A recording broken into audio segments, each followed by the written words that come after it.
name box. Hello. Hola. Yeah. Oh,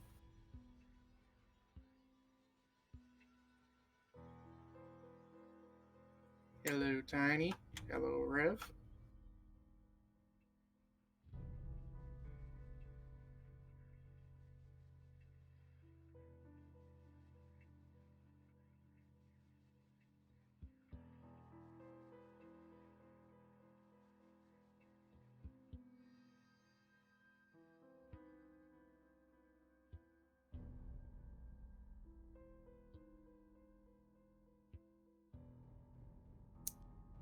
Hello. Hello. hi. Hey. Howdy. Hi! Can you- Exclamation mark. Hola. Tag. Buenos dias. Dove arigato, Mr. Roboto. What? Your room. Achtung. Wait, no. Attention. Attention. Dream. I'm sorry if I'm stuffy or cut out halfway through talking. I have a cold and I'm coughing. And I sound like a spasmo. Not spasmo. Why is there a bonus church out here? Oh, so I could see what the fuck was going on earlier. Ah, There, I deleted them. Because, like, at one point I was standing, like, back here and could see 0 things happening. I have yet It's- to have my positivity. So fuck this. So I dragged another token out so I could watch the fight.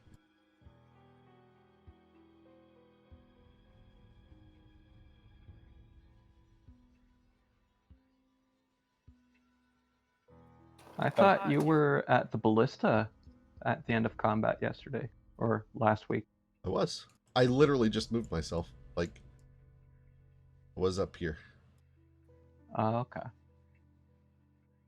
Quick change log. I've updated people's line of visions and line of sights. This will require new character tokens to be pulled outside. Slightly buff people's dark vision radius to accommodate for being on Twitch and be able to see more stuff.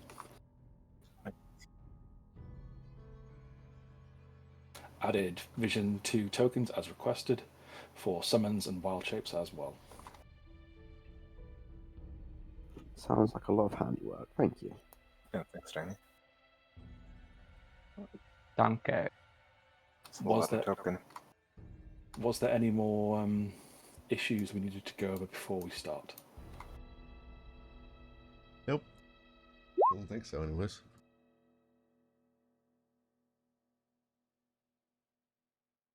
Some of the lesser used wild chips I didn't do because you've not been using them, therefore didn't warrant the time and hassle of doing it. Yeah. With the Quetzalcoatlus and stuff, they do have vision. So who would like to recount what has happened since you arrived at Argon Losthold for the benefit of myself and the audience?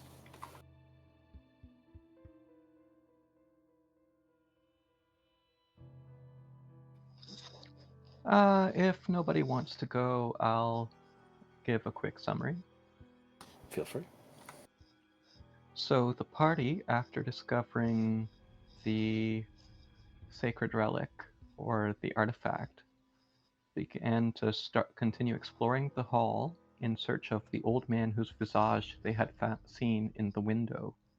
They entered a wing, and as they went through a T-junction, Nuller triggered a trap, and they were attacked by spirit warriors who flanked them from the left and right. But ultimately, the party persevered, and they found nothing of note in either of the rooms which they searched.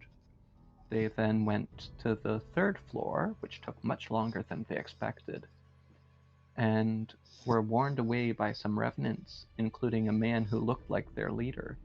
Nonetheless, Gwen convinced the leader, or tried to convince the leader to ally himself with her and the party, and the party continued to the roof where they saw Strahd, frightened him away like a bat out of hell, and fought and defeated the Shade of the Dragon. Very good. You get first poke at the dragon and its goodies. Alright. Gwen will take that first poke because she has defeated the foe and thus does not consider it stealing. Investigation? Certainly. Sweet. Okay, you notice a thick residue pooling up around the base of the dragon's body, and it is wafting up and forming little motes and globules of greenish light. You would also notice in its hide there are various studded gems and impressive-looking scales that sparkle. Gwen's gonna try harvesting some of those gems. Okay, make a survival check. You will have advantage on this from your excellent investigation roll.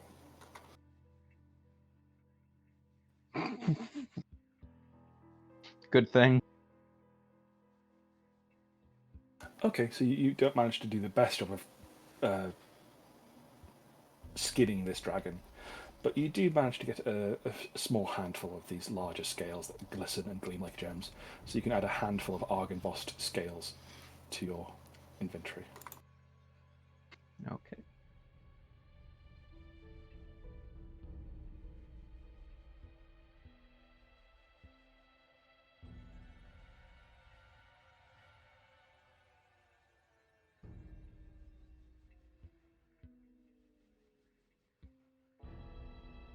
And these would weigh 10 pounds.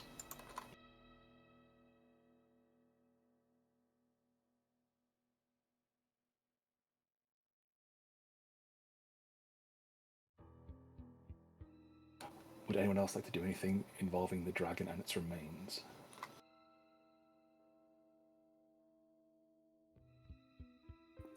Another wouldn't mind trying to potentially take some of its talons, like its claws. Okay, this will be at disadvantage because it's been pretty badly mauled and taken apart, but make a survival roll.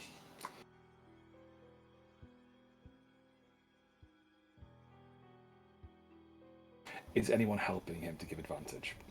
I'll give him a hand. Okay, this will prevent you from harvesting stuff, but this will make his roll a critical success. Yeah, that's fine. Okay, you extract one particularly large talon, and it slides right out of the front right paw, as if the finger itself was disconnecting. Sort of how large is it? About the length of your arm. Oh, It's, okay. it's a large creature, and you've got most of the bone out. And this is basically like pulling out someone's finger. Depending on the weight, he'd try and sort of strap it to his back for later use. A trinket of sorts from this trophy kill. It would certainly be useful in crafting. It, again, would weigh about 10, 15 pounds. Let's say 15 pounds. It's a solid chunk of bone. Neat. That's really cool. With some good movements and some heft with Grunk, they'll take it, place it on his back, and thank his friend. Thank you for this trophy. It's really going to be useful. It reminds me of when I was back home. That's one hell of a bone.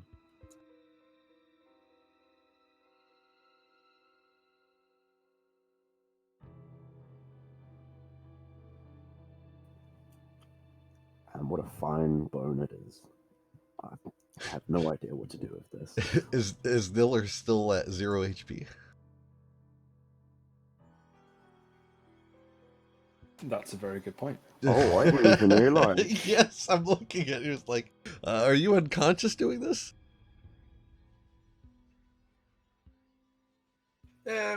I could just give him a potion and he could do that right after. Sure. I just thought it was a funny thought of him like laying on the ground. Oh like, no, it's just laying there. Yeah. I was holding him up like a puppet. Ugh. Please don't put any of your hands anywhere inside of Nala.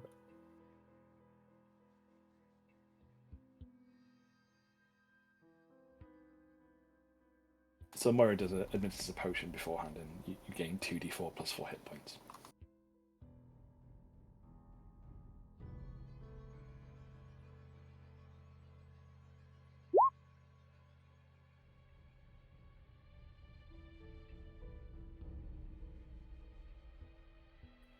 Thanks for that potion. I forgot I was down.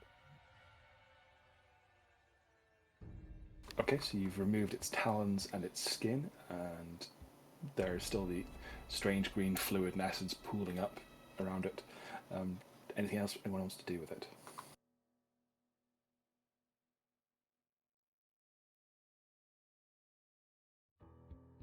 Could I take a look at its headway region, like its teeth and stuff? That is missing. That was phantasmal. Okay, I guess I'll have a look at the liquid then. Okay, what sort of roll are you making? Are you making a medicine, arcana, history, nature? Survival, maybe? I try to identify it, and if I can't identify it, just carefully place it into a vessel of some sort, an empty bottle. Okay, make a survival roll.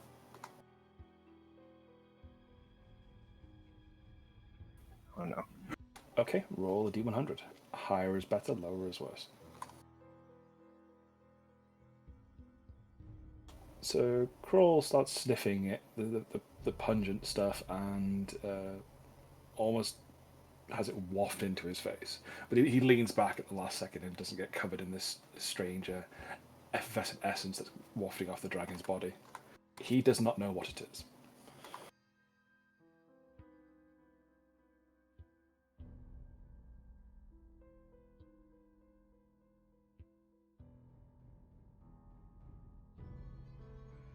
You can still get a test tube of the stuff if you want to. Yeah, I'll try. Make a simple sleight of hand check.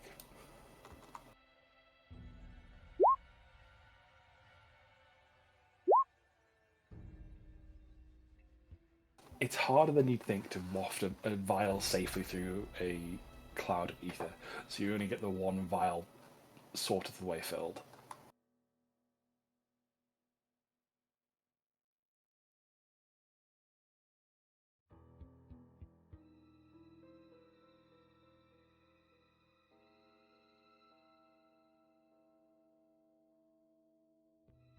So you get that.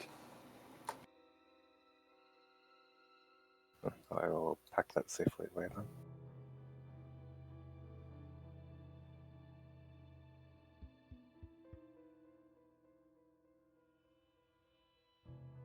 So we have Church and Moira left to do something with the body.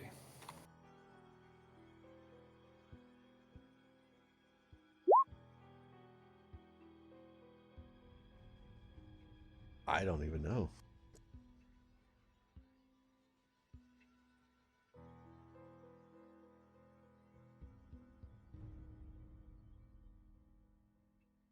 I was going to see if I could find anything that anyone else missed. So I was probably just going to roll another survival and see if I find anything. Well, for seeing what's left, more of an investigation thing. It's not really a natural creature. Alright.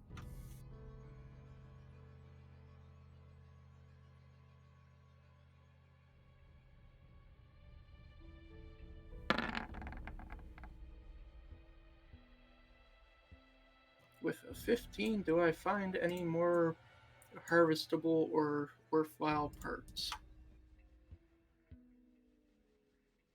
You find odd stripes of amber crisscrossing the ribs and the chest cavity of the dragon. The heart has long since stopped beating and is a shriveled mess, but there is odd tapering bands of amber now that the skin and other parts have been chopped open in the chest cavity.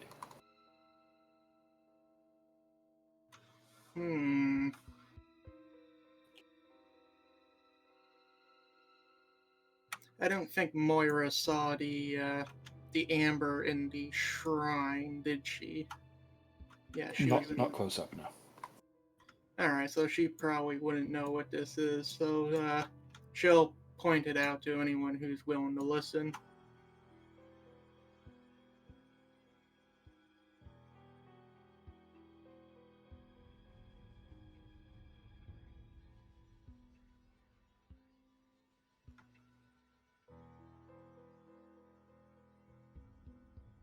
Certainly. Looking at what Moira pointed out, or are you looking at something else? What more?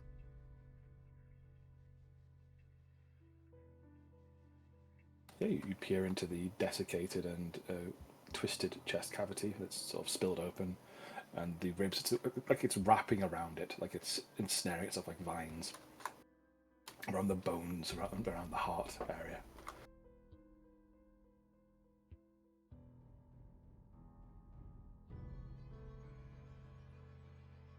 So you try to scrape it off the ribs, or Yeah.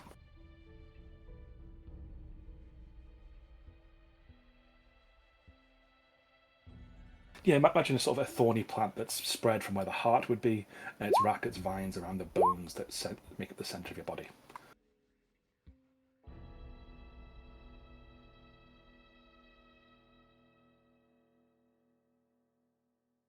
Not really, not that you could see with a 15.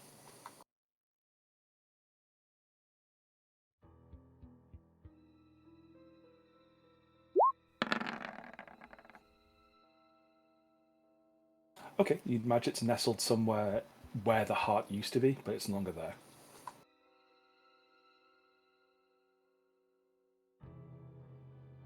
This seems like a residual thing that has happened a long time ago and has just been left to fester and cause continuous pain to this being.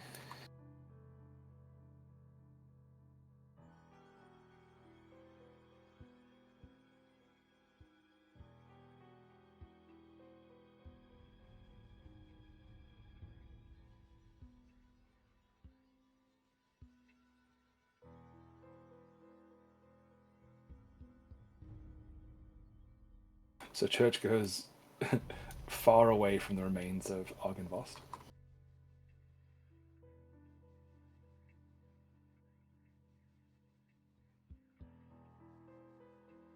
Okay, that door actually is locked.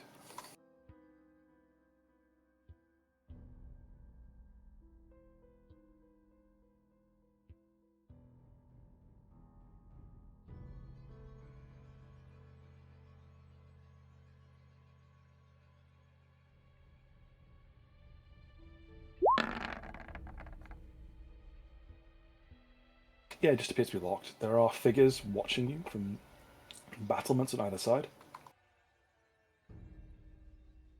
Yes.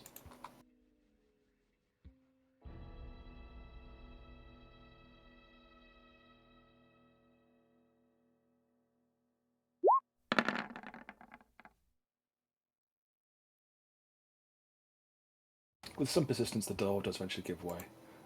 There's a resounding click noise, and it opens up to a set of stairs that go up.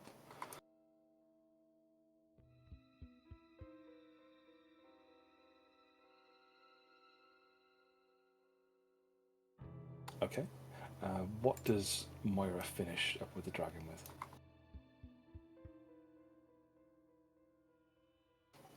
Any particular actions? Any particular things you want to do? No, she just found the remnants of the amber stuff, pointed it out, and that's all she was going to do with it. Okay, sure thing. Would Gwen be able to pick up this ballista? The bolt or the bolt, full yeah. You'd have a hard time pulling it out of the wall. It might be useful. You can make an athletics check.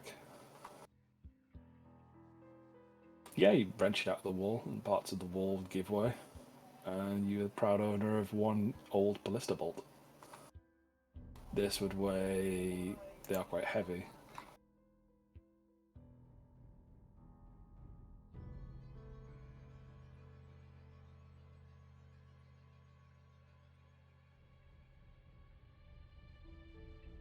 I'm just going to say £20 for the moment.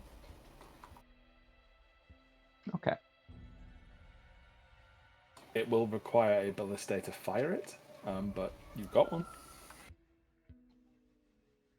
I was thinking, like, it's strong enough that it was able to fire, so I'm assuming it would be enough to hold my weight if I wanted to try using it for vaulting or anything. For vaulting. Like pole vaulting? Yes. Sure. A normal pole would work just as well, but yeah, ballista bolt would work, I suppose. You guys are very inventive.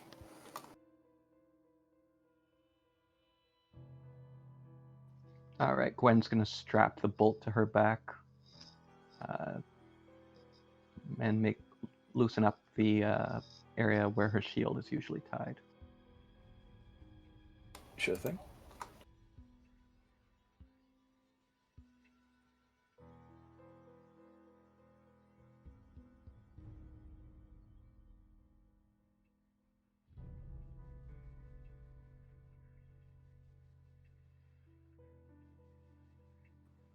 Frank's going to lead the way up the new staircase.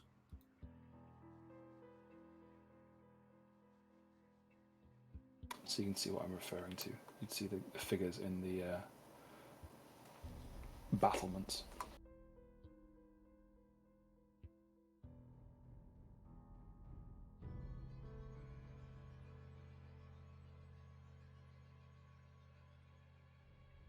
So Grunk heads into the area, the spiraling staircase. This rickety wooden landing and staircase cling to the walls of the tower, and the stairs lead up to the landing 20 feet above, and the floor above the chapel lies 60 feet below you. You see the chapel wave down there. Yes. Gronk will turn back and smile and say, "Mind your step," before making his way up the staircase. Okay, as Grunk heads up the stairs, the staircase begins to creak and shudder. Carefully. Go one at a time. Okay, I'll put Grunk onto the next layer.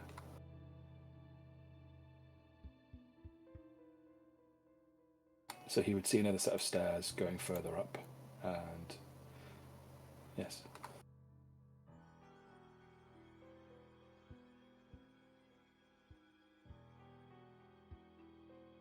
So church is up there as well now.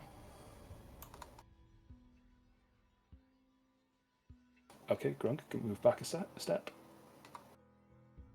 You feel the landing creak some more, and this particular part of the landing is particularly precarious, and you feel your foot punch through part of the floor. Make a DC 15 dexterity saving throw, or you will fall 20 feet to the landing area below.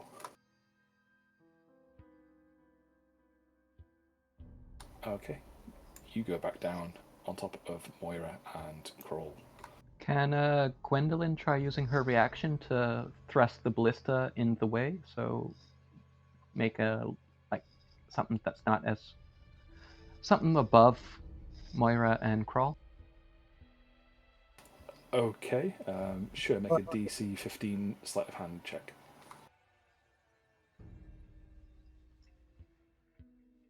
Yeah, you thrust it right in there, and Krunk bounces off the ballista.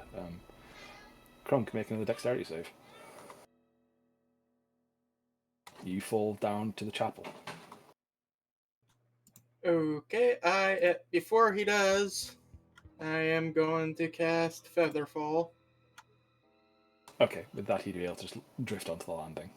But yeah, There is now a ballistic bolt stuck above the pair of you two, and Grunk just bounced off it almost to his death.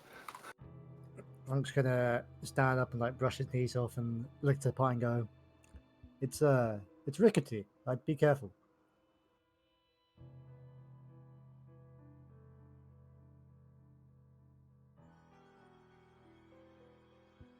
There is now a large hole there, so I will need a... No, you can just do a running jump, that'll be fine.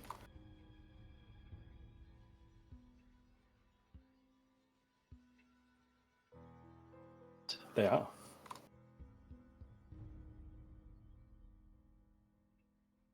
Okay.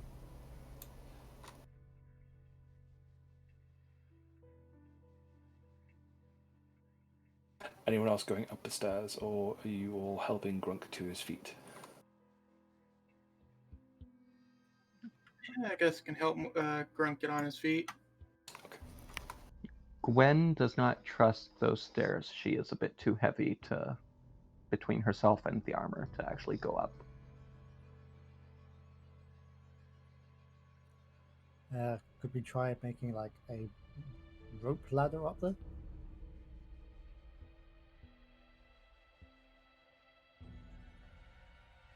No, we'll go across the pit. The hole, even. Yeah, you can hop over there. See church from here? Yeah, I'll put Church forward and you behind him.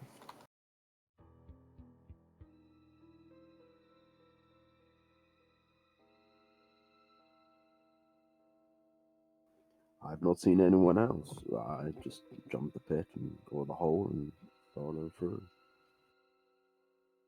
Do these stairs seem sort of just as rickety, or is it a bit more? They're pretty rickety. I guess let's take it slowly and carefully. So as you turn the corner of the stairs, finally getting to the top of this tower, you see a stone-floored, 30-high pitched roof with a number of holes in it, and amongst the crisscross rafters coming and going through the small holes are just dozens and dozens of ravens, and around you is a patchwork of lead latticework filled a patchwork of lead latticework, and each is filled with a small pane of transparent glass, and various hues of colour of the morning light and the evening light waft and shine into this room.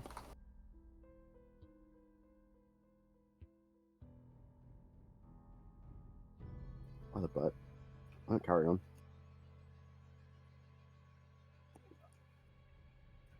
That's literally what I was going to ask. They're watching you with great interest.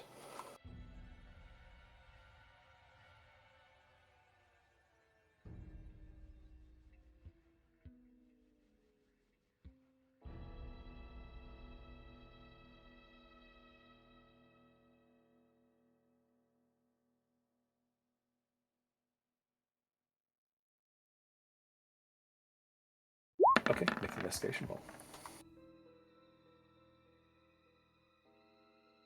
There are no droppings or litter in this room. It is pristine in regards to the rest of the castle. And there is a small brazier a few feet above you.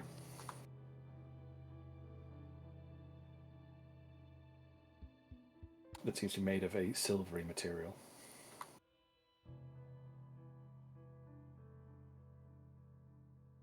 Is it lit? No, it is not lit.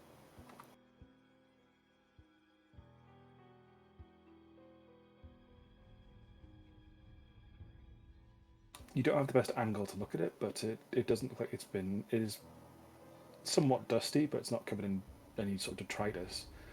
But no, it doesn't look like it's been lit for about 400 years. It's made of, well, it looks like silver. Do you think maybe the Order used it?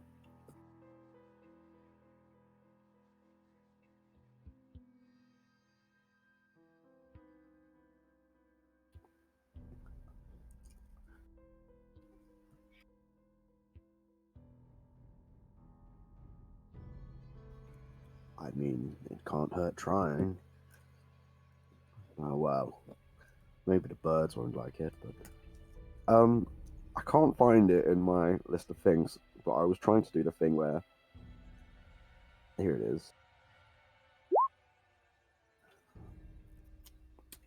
Do I think, or can I feel that maybe these birds aren't alive, considering there's no droppings or anything like that? They do not ping as celestial, fiend, or undead. Okay. He sort of looks around, staring at them, of the birds, and he's like, well, I don't think these birds are of Strahd. They're not undead, at least. But they may jump at us from the fire.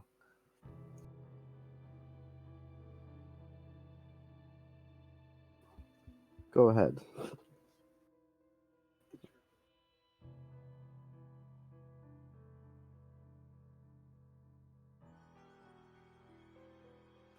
Not scared, but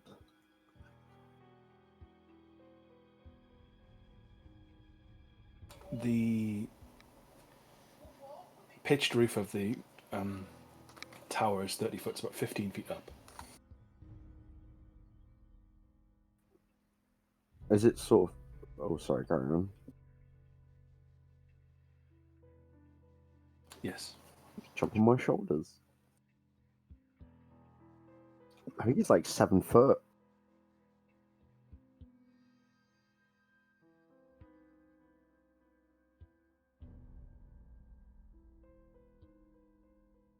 It's not a great idea. Okay, here. Nola's gonna sort of not push his foot into the floor, but sort of test the floorboards. So they seem like they very much like weak, considering you said the room was so very pristine. No, this floor is stone. This floor is very, very hard. The stairs were made of wood and timber and bits of reinforced stone, but this room is made of stone. He just looks at Church and just, I mean, do you want to climb my shoulders? It's high up. He'll give a little flex through his armor and be like, I'm sure it's nothing. Climb on.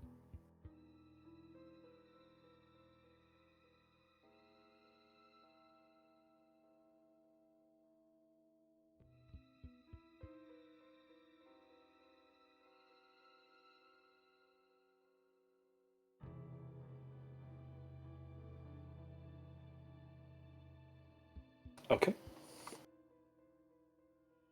You mount the Dragonborn and very easily with his aid get on his shoulders. And the beams that are supporting the brazier are within reach.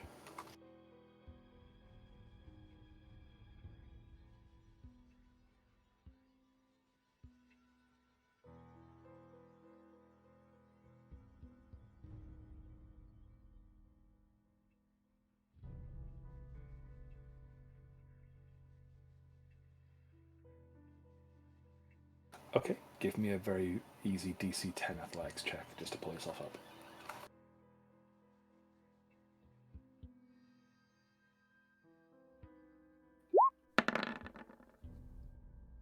Yeah, you do it no problem. You get up on the rafter and you pull out your bullseye lantern and you try to press the flame into the brazier's heart. And the fire doesn't take. In fact, the fire from your bullseye lantern goes out.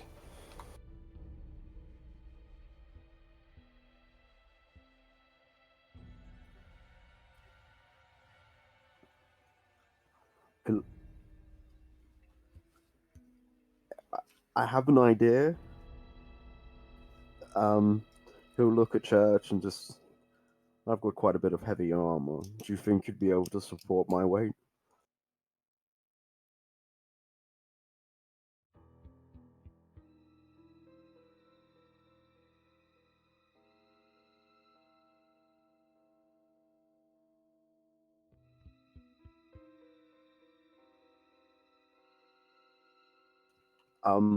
I guess he'll try and attempt the same thing Church did, maybe with not as much tenacity because he knows he's quite heavy, and will sort of try and climb and mount up Church and get closer towards the brazier himself.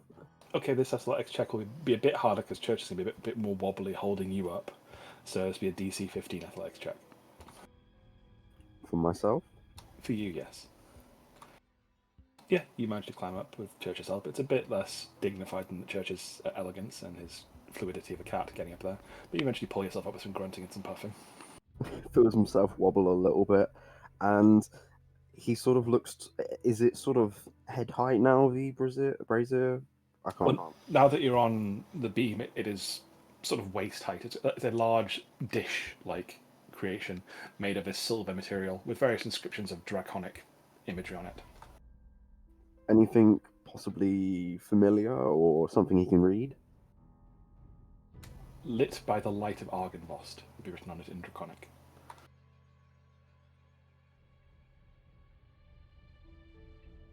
He sort of looks at it and looks down to Church and says, like, I think I may not be worthy enough for this, but I'm going to have to give it a go. And in his own sort of draconic, he says, Argynvost, I will avenge you. I will bring your skull back here. Please help me light this holy flame. And he will breathe his fire into the dish. Okay, give me a attack roll for your flames.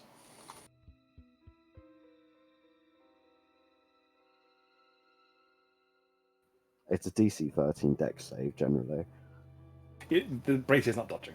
Yeah. It can't dodge, it's an object. I'm just seeing how hot it is and how long you go this for. So make a constitution check. Ooh, has any more inspiration?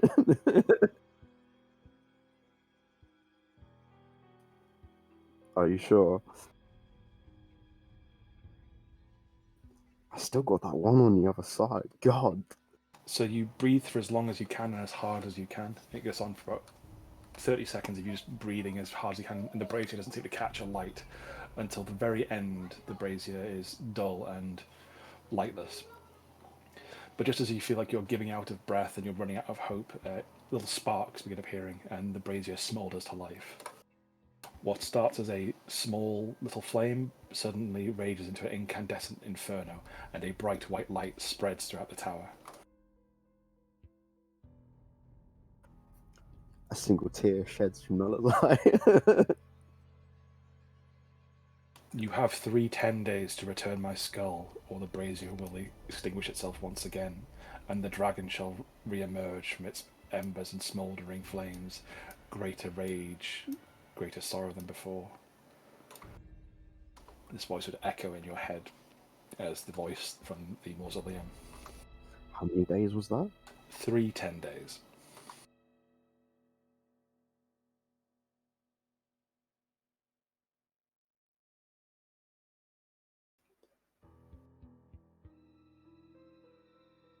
Not 3 tendies, 10 days. So, yes, 30. Basically. yeah, I thought I was. Yeah, I just because obviously, yeah, and I was just like, hold on, yeah, that does mean that. Okay, cool. He'll take note, and Draconic will still reply to the voice of course, I will bring back peace to this land, and peace to your soul, and he'll start climbing down from Church. And you just see him huffing and puffing and sort of looking a little bit, not drained, but I can't think of the word. Just, yeah, I suppose drained of his soul fire.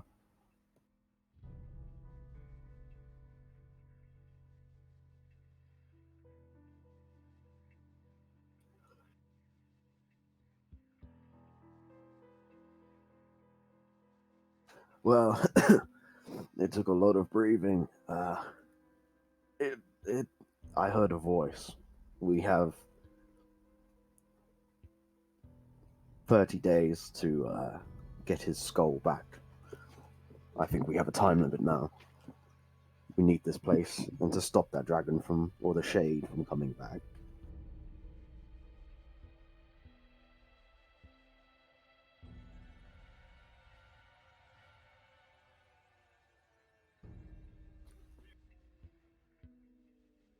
He sort of chuckles. He's like, well, maybe next time when that witch raises her hand.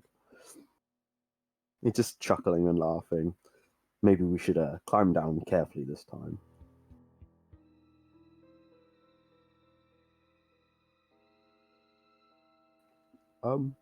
What are the birds doing? Cawing and shaking and bobbing their heads and flapping their wings amusedly. The Amused? light is beaming out of the windows and spreading quite a way around Barovia. It's like a lighthouse of inspiration and joy for what the Order once stood for. And the birds seem quite happy about it. Do they like shiny objects? Can I wave like a silver coin in front of them? Do you have a silver coin? I have 2. Wait, or is that electrum? No, it goes copper, silver, electrum, gold, then platinum, doesn't it? Correct. Okay, well, I have 2 silver coins. I'll take the one that looks shiniest and we'll sort of dazzle it in front of them and see if they like it, because it's silver. And while it may not mean anything, if there's any sort of shelf or perch, he'll place 2 of them on the 2 that he has and leave.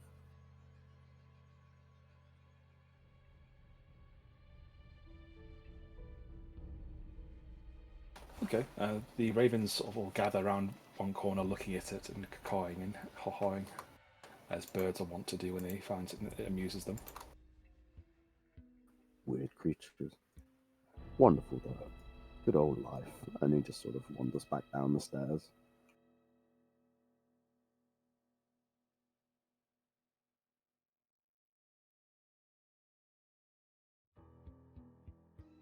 So this was a wooden staircase, but stone tower and stone roof. Yes. So their voices would have carried? The actual conversation, not so much. The loud breathing of flames, yes. Okay.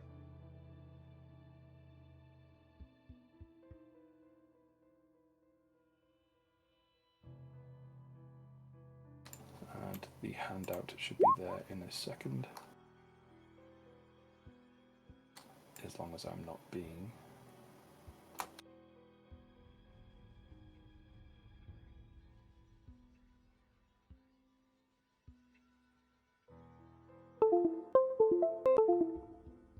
You should now see in the Adventurers tab the Argynvost beacon.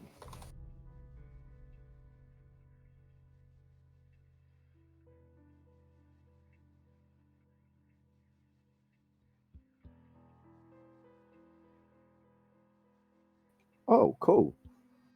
Oh, wow.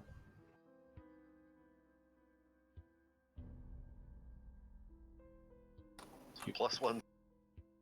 Mm-hmm. You are reinvigorated by the shining hope of the Silver Dragon and the Silver Order of Knights. But this comes at a terrible peril of, if you do not find the skull and return it in 30 days, the Shade will reawaken.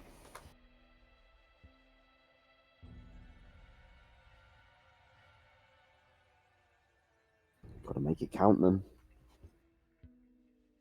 So we've got 30 days to get to the castle. 30 days to figure out how to stop Strahd. Or at least prepare yourself for the coming of the dragon.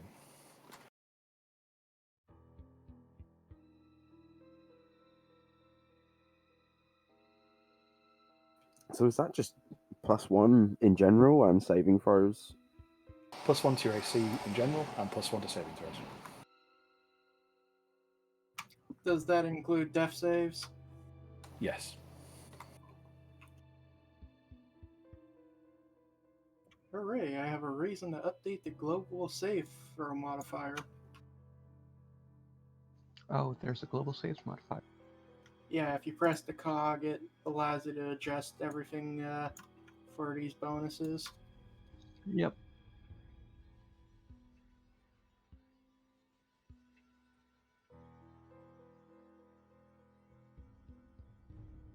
So you begin walking down the back down the stairs, Church and Nulla. Okay, I'll put you back down just on the, because you don't need to go over the trap. Is just well, sorry, not a trap. The environmental hazard is just so you can hop over. It's short enough so you can jump over it. I've got connection connected to the server Yeah, issue.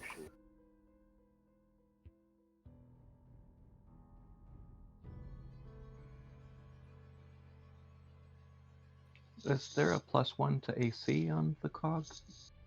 I haven't. Mm-hmm. Just keep note of it. Okay.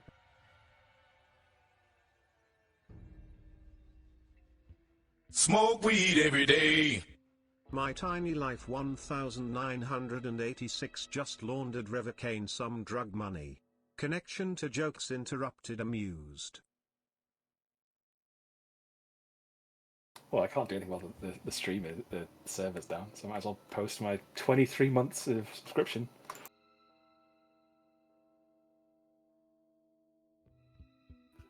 That's like two whole stream babies. Don't make it weird, Spill. I'm going to hit refresh and see if the server's back up. 1 second.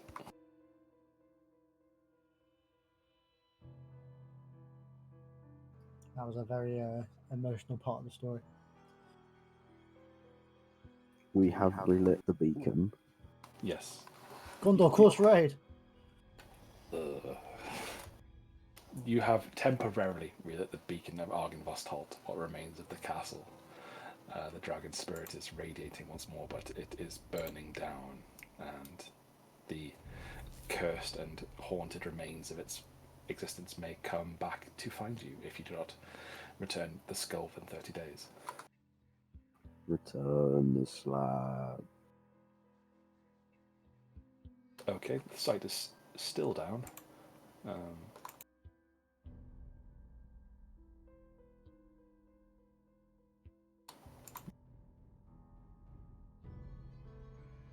But we can go to Theatre of the Mind temporarily. How's it working for you now? Yeah. I'm still loading up.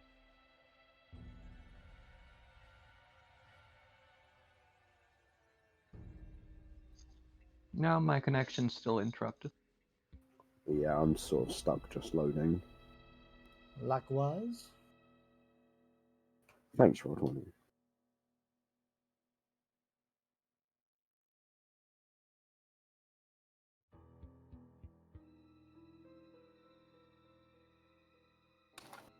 That's Nulla trying to do his Breath of Fire.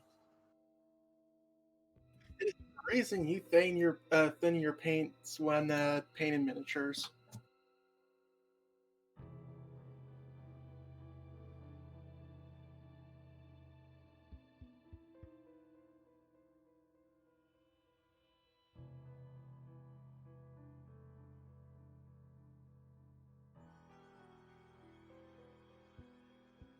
So at present you are at the castle of Argynvostholt, and you were tasked by the local people of Vallaki to also visit the Wine of Wizardry towards the west, west of the Savalich Woods and west of Lake Baratok. You also know of Kresik to the northwest, where there is a shrine to a particular saint. Is that the Abbey, Kresik? The Abbey of Saint Marokvia, yes. Yeah, because we think one of our special items might be there. I think is what we said. Don't trust It is what a Bank says. strong, educated guess. You can certainly reread the Taroka deck whilst the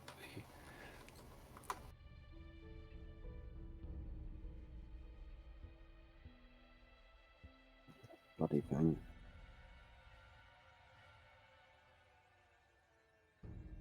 How about we have a short 10-minute break here to let the server come back? Should we come back in 10 minutes? Okay. Apologies for the early break, but please stand by.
I finally loaded in. As have I.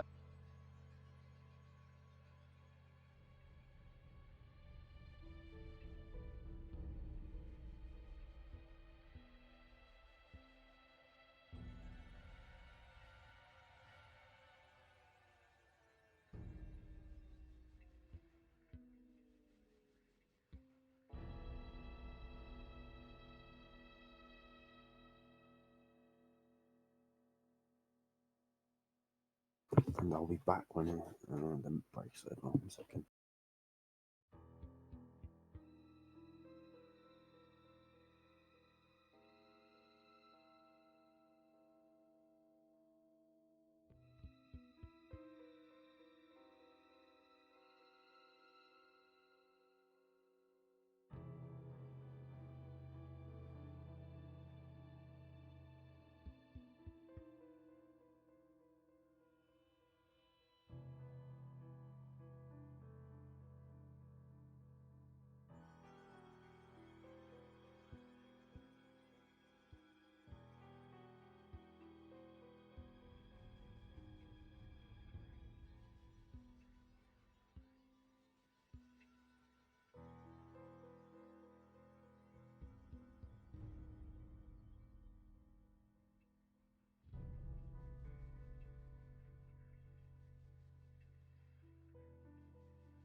Okay, I'm loaded in. How's everyone else?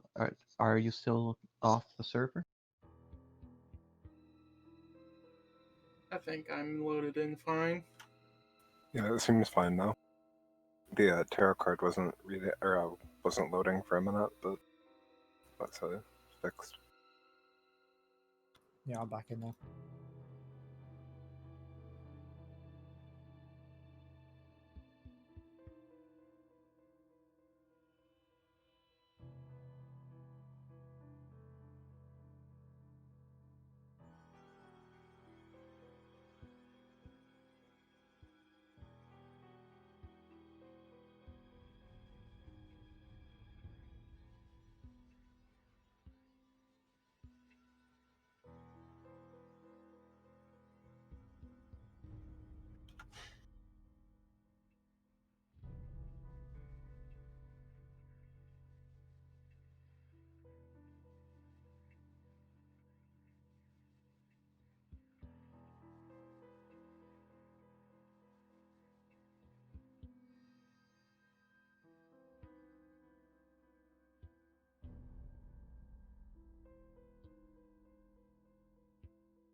Howdy.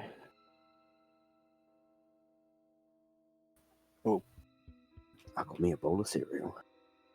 Oh. Honey Nut Flakes. Ooh. With sugar, because I'm unhealthy and a heart attack is my plan before 30. Hells yeah, I do. America. I like having frosted shreddies and putting more sugar on them. Mm-hmm. hell yeah.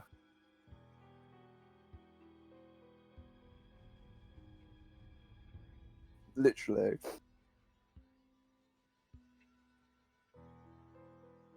Yeah. Yeah, it's just shreddies with sugar on them. Here's a bag. I'll put it in a Discord.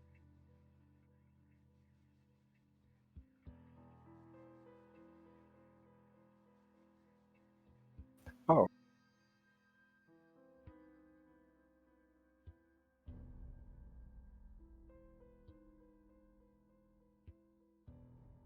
No, I forgot about the other brands of shreddies. There are frosted wheats as well. Yeah, that's true. When you get like frosted Weetabix, Don't think they have those in Barovia. Grandkid's giving up his life in the venture and becoming a cereal salesman. He can be Grellogs. Oh. Because I'm stealing Nestle but putting a K at the beginning. Nestle.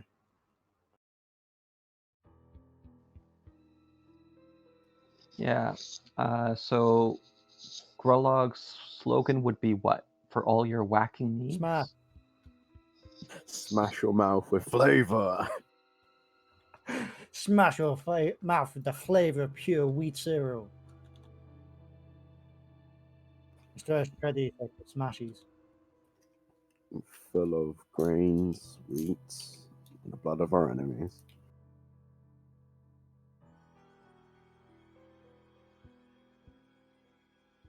Okay, it is end of break time.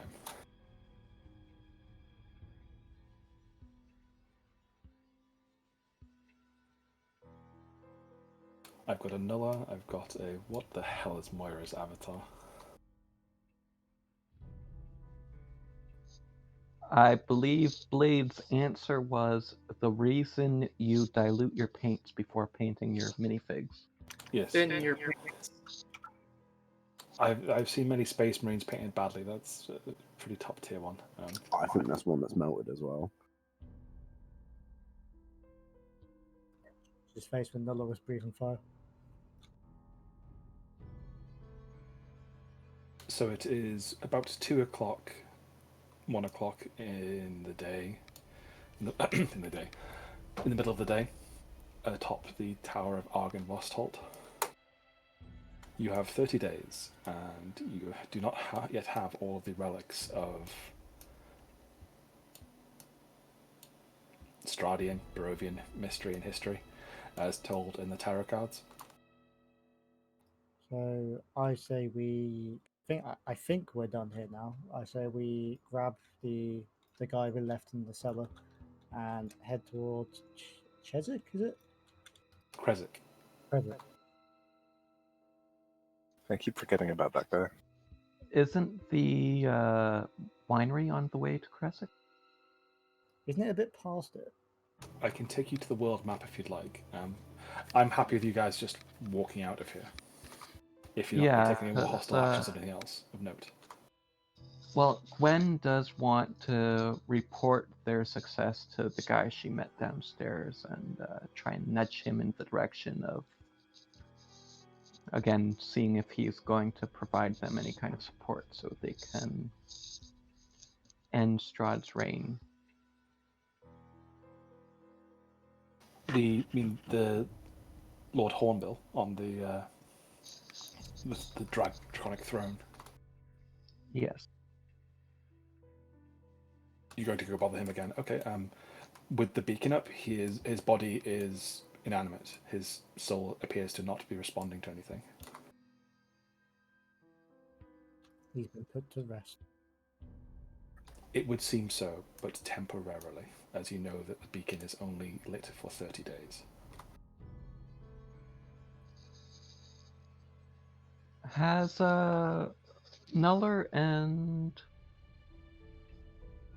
have Nuller and Church conveyed that to the rest of us? That's a good point. If they haven't, you wouldn't know that. I'm not sure is Church and Crawl back yet. They may be pizzaing. Yeah. Oh, okay. Has Church or Nola conveyed to the rest of the group what occurred in the top of the tower? Only Nola would really know the full extent of what has occurred, as he's only spoken to by the ghost of Argynvost. I think I mentioned it briefly before we left to church, but otherwise, once we're sort of back on the road again, I guess it'd sort of talk about it if no one else had mentioned it, meaning church hadn't mentioned it.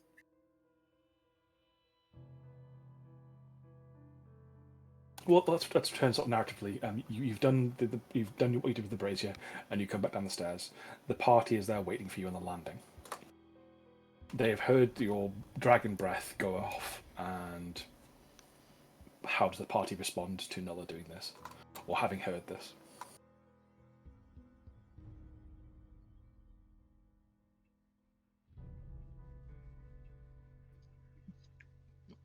Gwen was trying to pull the ballista bolt out of the wall in case she was going to need it again. Sure, you can do that. Yeah, the time it took them upstairs, you would have done that easily.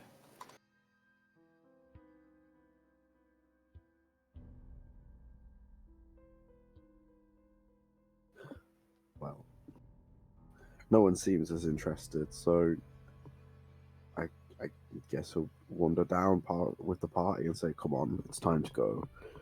Let's get the elf and leave." Okay, so it's simple as that. No one's asking any questions. You I- leave. I mean, Moira probably would have asked what was the fire breathing about. Yeah, and something's very obviously burning. There is a bright white radiant light streaming from the top of the tower and out the windows around it. So yeah, there's very something. Obviously, something has happened.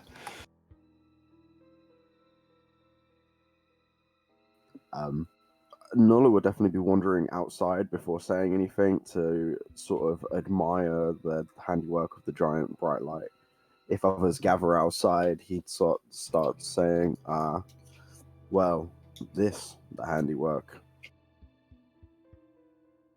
The light beams from the breath breathed from my lungs. The Argynvost's voice has spoken to me again, and we have a task to do. Added to the list.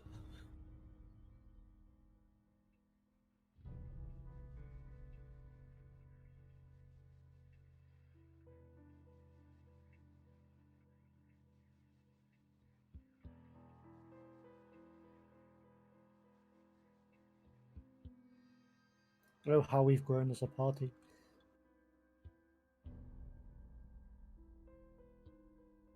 At this, I think Gwen would give a chortle.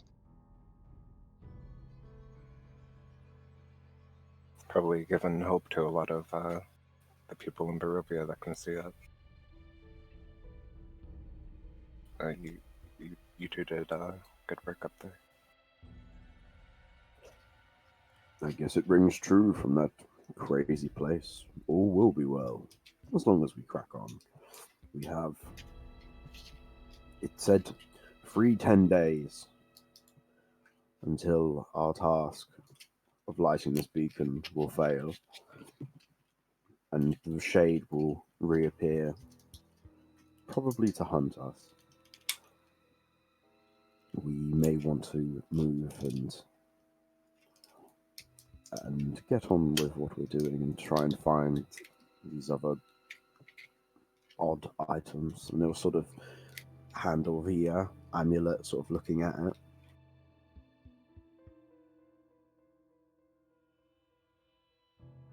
No, they are no longer present.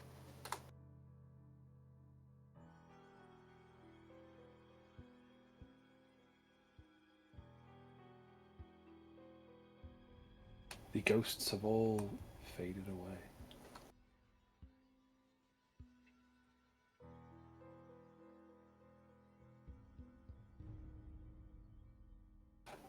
So no more actions besides getting the poor little elf guy out of the wine secluded area and leaving for whereabouts you headed. West. I don't remember what the roadmap looks like. I'm pretty sure the abbey is just before the winery, but I may need to recheck that. Okay. That's fine. The excuse me.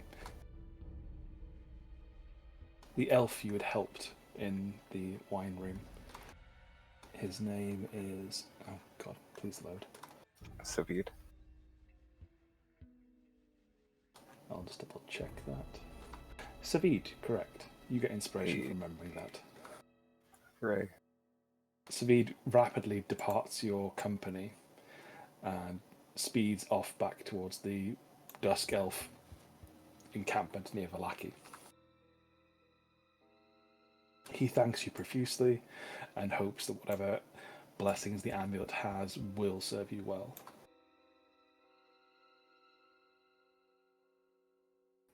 They already have friend. He gave that cursed Strahd a burst of sunlight, and he ran and fled like a child.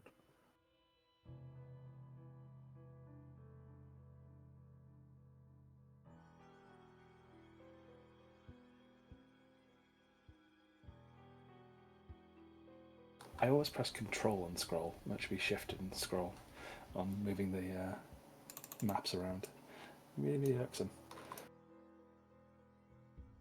So, you are by the Dragon House, yes. There's the little abandoned town beneath us as well. There is. You're not sure why it's abandoned, but you do know there is an abandoned town to the south of you. We could pay that a quick visit as it's close, or if people want to crack on, we can head over to wherever people want to go. Since we're here, might as well. I mean, we were sort of doing the wizard winery thing after this, weren't we? No, yeah, we do have a deadline for that, don't we? I think maybe a deadline for that. I thought we just had to do it at some point. They were relaxed about when you were going to do it for them, since they knew you were going to leave town soonish. But after you nearly burned down their inn, they're a bit more insistent about doing it for them now.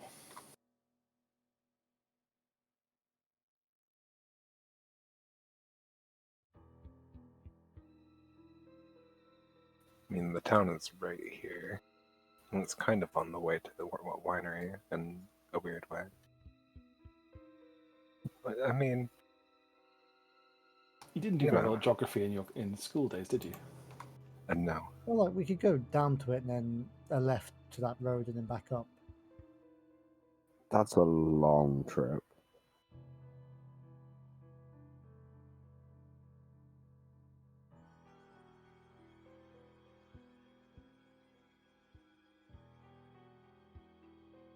What did we hear about the abandoned town?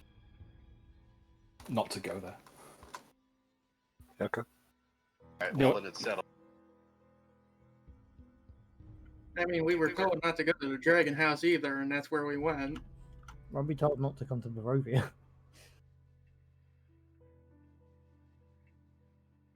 You didn't really inquire about the town very much, just that you knew that it was abandoned. It was a riverside village, and something evil had moved in. Sounds like a job for Grunk and friends. Yeah, Gwen is very much keen on clearing out that town if she knows it's been abandoned because of some evil thing.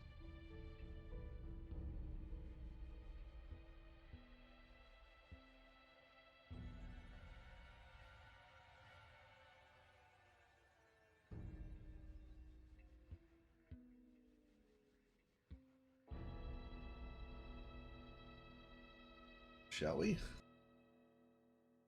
It's We up to the shall. party. So you are heading towards which place? Give me the definitive description of how you're doing it and perhaps why you're doing it. Yeah, straight down that hill. Yep. Because Across the this. party just can't get enough of a good old adventure. I love going places that I'm told not to go. I just have to. You gotta. Okay, so you're going to proceed to throw yourselves down the hill till you get to the off-beaten path of Barrows.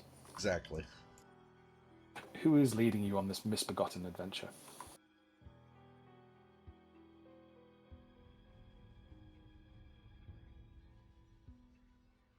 I could give it a shot this time. Okay, give me a survival roll as you start navigating your way down the hill.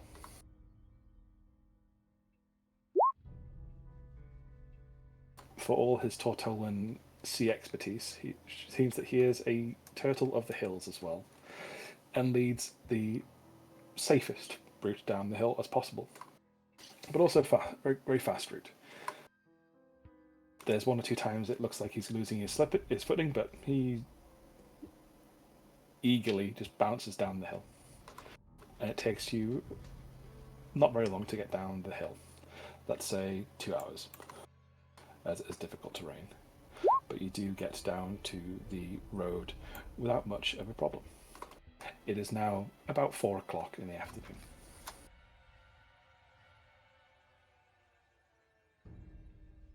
And some ways away you see a horse and what looks like a colourful Vistani figure riding down the road towards you from the north to the south. I think Gwen would hail him. He's a bit out of the ways at present. He's sort of 500 metres away. So he's just a bit of a distant figure. There's definitely a Vistani on a horse. Church jumps into a pile of brush.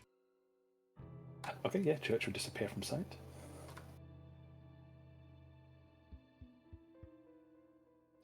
I mean, we're on our way to a destination. It wouldn't be rude to at least go at a small pace towards where we're going. They're on a horse. They can catch up. Yeah, that sounds good. Just walk, act natural. We're just going somewhere. Okay, so you start proceeding away from where Church is hidden in the bush, and the guy catches up to you fairly quickly. It's only 500 metres away, and he's on a horse. And you see quite quickly that he is dragging a coffin behind him. Oh. Gwen was going to hail him. There you go. No, go ahead.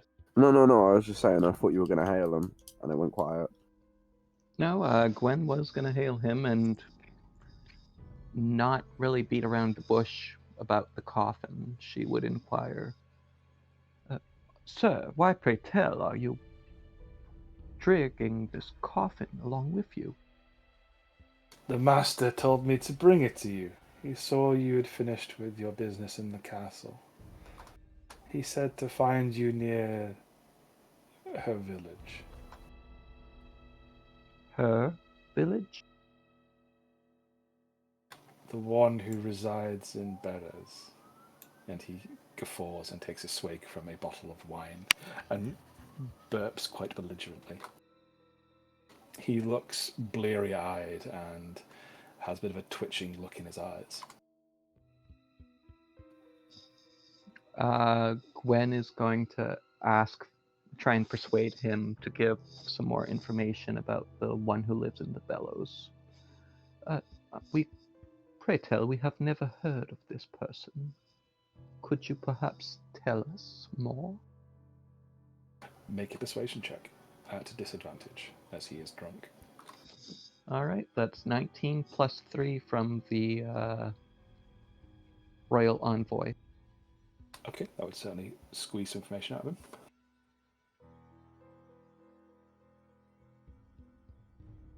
She lives in a rotting tree. walks around and he makes a spidery motion with his fingers. And it squatted right on the skull of Beres, poisoned the place, left it all to die. I don't know why the master lets her live. Strange. Not for me to question. The locals call her Baba Lysaga. Oh no. Baba Yaga. I knew you were going to do that. So, sorry, back up. Was the coffin like he was bringing the coffin for us? Or did I hear that wrong? He was told by his master to bring the coffin to you. Turns out it's one of Blinksky's toys. It's the teddy bear again. Hi. Is anyone gonna protest if I look in the coffin? Have a look. He gets pulls it to the side of the road, untethers it from the horse, gets off the horse. He takes the horse to the side of the road, tethers the horse to a stump of a tree, unhooks the coffin, and starts relieving himself against the tree stump and says, "It's for you. I didn't want to carry it back." I guess I'm gonna crack it open. On the front go of the pee coffin is the name that you may be familiar with. It bears the name of your friend. Oh, is it gonna be Ariana? It is the name Irina Koliana. Okay, I'll definitely crack it open then, don't I? Inside are hundreds of little dolls of Irina, and they all look just like her.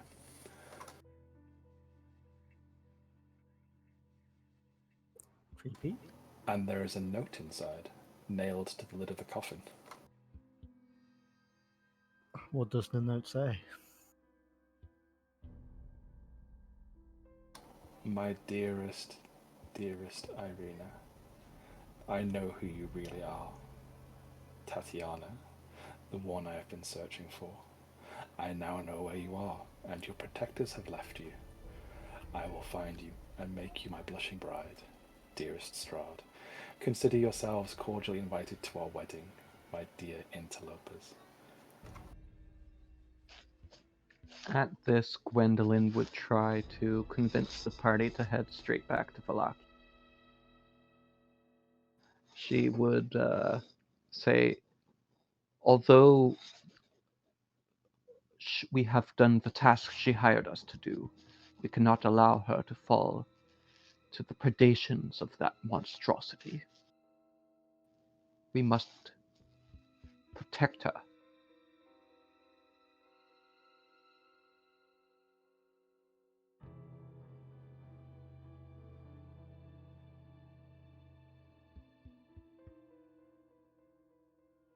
It's going to take us days to get back to Barovia.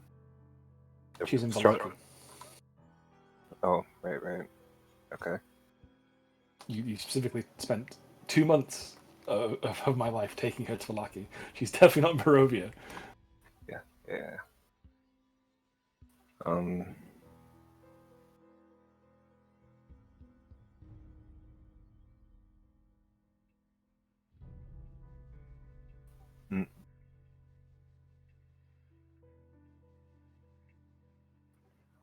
I mean,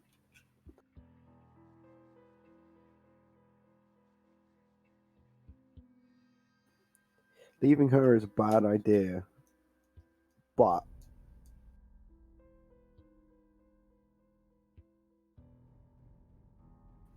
I can't think of a but.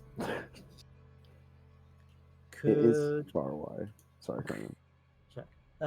Could we possibly go back, pick her up and her boy, and take them with us? Just have them with us, and then maybe because didn't we at one point say we might take them to Kresik because that was slightly safer?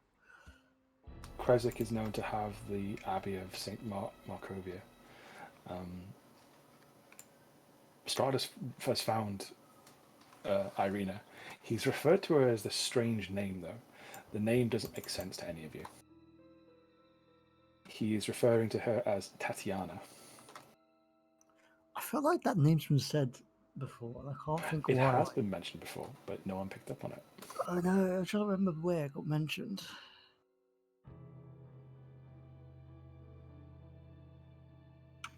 Wasn't it mentioned back in the town of Barovia with in one of the letters we found in that kill house? Mm-hmm.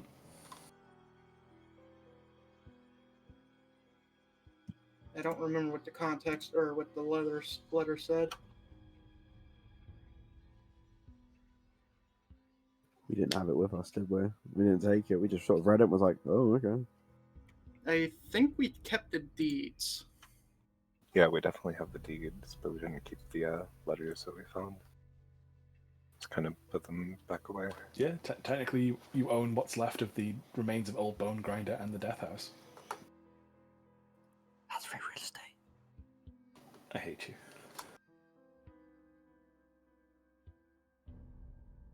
Well, back to Valaki, pick her up, and then go straight to the winery and skip the town. Sure, we need to inquire about why he's calling her this name. And that's a good reason to go back. Yeah, either she's lying to us or he is crazy, but maybe there's a second story somewhere.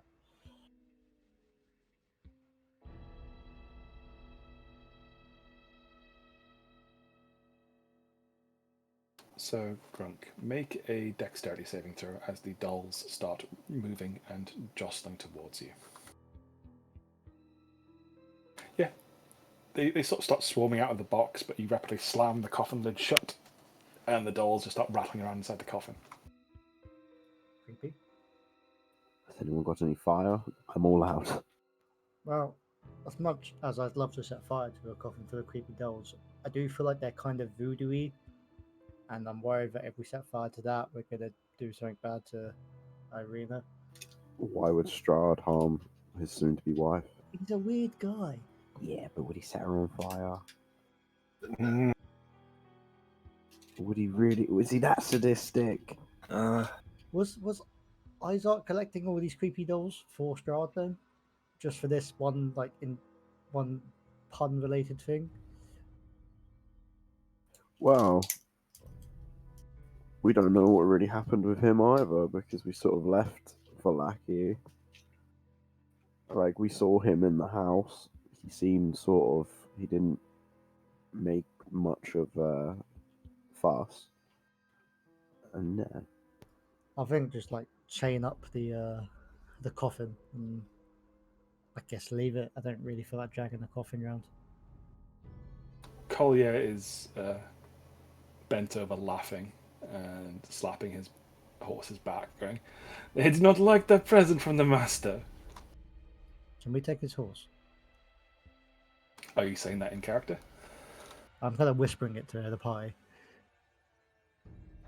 At this point, I think Gwen's probably tracked off about 500 meters on her own, following the path. In that case, we should use it to get back to Valaki before nightfall, because if Strahd wants to take her, he could take her as soon as tonight, and it's around 4 p.m. right now. Yes, it's 4 p.m. We should get going. Much a good point. You can't take my precious vanilla. He's my favorite horse. I'd not be stuck out here near Baba Lysaga. Are you mad? Can you give us a lift? It's only one horse. You pay me, maybe I go get more horses and come back. How long would that take? I ride fast. 2 hours? 2 hours maybe? You keep heading down this path, I find you again. Sure, but cut the price for when you find us down further. You are the one without a horse. I know many. You take my horse, only one you travel fast. You let me go away and come back and you pay me, you go fast as well. Come on, we're all friends here. Look, your master even sent us a gift. And you got to join in. Do you not think that's a blessing as well? We'll pay you, just maybe less for when we're closer up. You do not seem to like your gift. And he snorts derisively and takes another swig of his bottle, his leather wine pouch.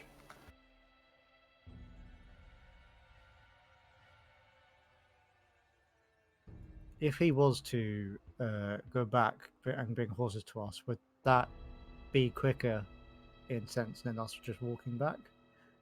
Can you outrun a horse? Yeah, it'd be Well, a much bit. faster. Depends like how long it takes him to get back and get the horse back. We might be halfway there by the time he starts coming back. Depends how far's the movement. And Moira raises a good point. We are only 2 miles away from town. It's not the end of the world if we walk. I mean, if we jog, we could probably be there within half an hour to an hour. This isn't the best path in the world, so it will take you a little while. And jogging with all the equipment you've got, you're not going to run that fast. Just look at a man. It's just, how much then? How much do you want? Let me see your coin purses. Maybe you have a pretty coin I like. The last person who did that stole my coin purse. My contrast. They didn't. They didn't do that.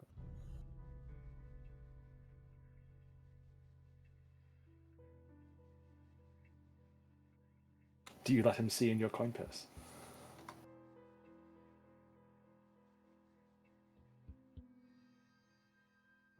No, he's a drunk. That's just rude. You don't look through someone else's coin purse.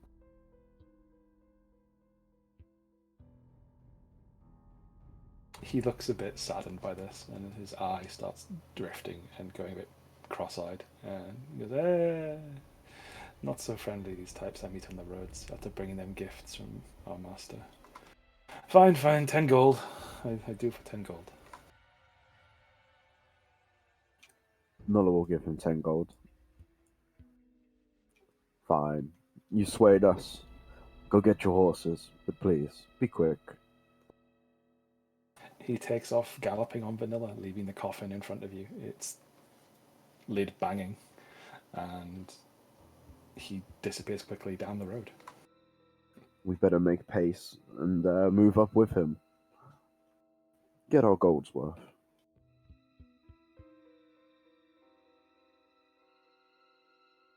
So are you guys running or are you walking? If you are running, I'm going to make you do an exhaustion check, because you're doing it down a very poor quality road in full gear as fast as you can for a prolonged period of time. Gwen would have been moving at an accelerated pace, but I wouldn't say up to the point of running, because she is trying to manage her stamina, make sure she doesn't get exhausted. So maybe power walking? A forced march of sorts. Or a strong march.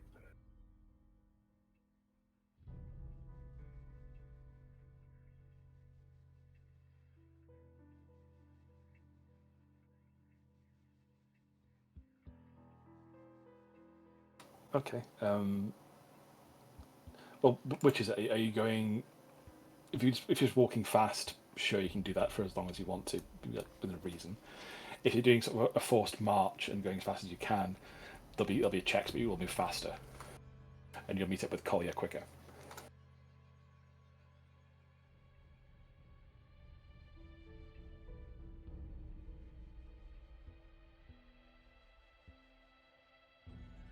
And we should probably try to move fast if possible. Yeah, make time that we can. Okay, I want you all to make DC 11 Constitution checks for doing this strenuous activity.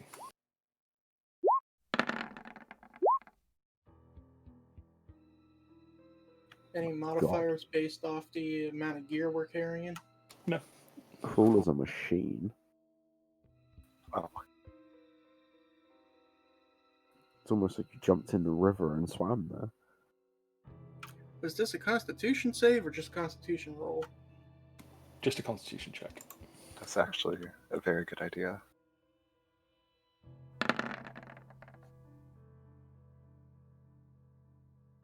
So Oh, Moira, having had the wind knocked out of her, is lagging behind a little bit. I will use my inspiration to reroll that. Okay, feel free. Yeah, you struggle a bit, but you do manage to keep up. You get a second wind, and you're right there at the back end of the party. Crawler's just powering along, not seeming to give a shit about the lumpy road and the various potholes and trip hazards. And you make it a good distance up the road. And by about 5 o'clock, Collier comes back with horses in tow.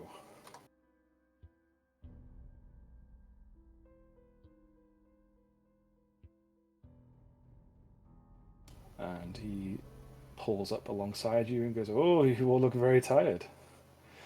Have a bit of a brisk walk down Babalai Saga's road." Well, we're on an important task. Now. Oh, sorry, carry on. Little bit of commotion in Valaki last night. The master was seen walking the streets with a foul temper.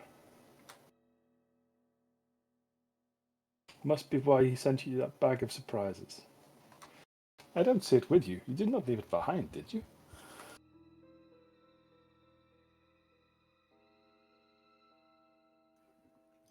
No, of course not. We have it in a bag of holding.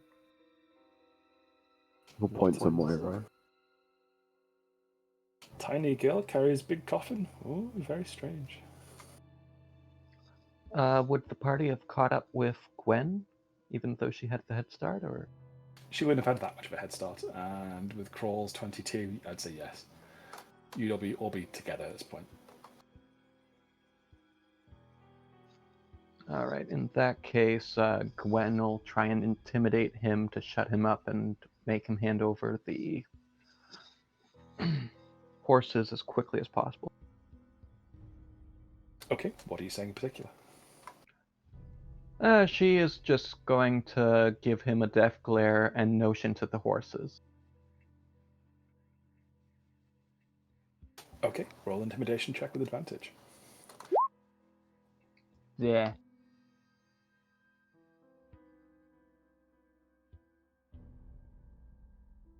Collier goes cross-eyed and goes, "Oh, you have the evil eye as well."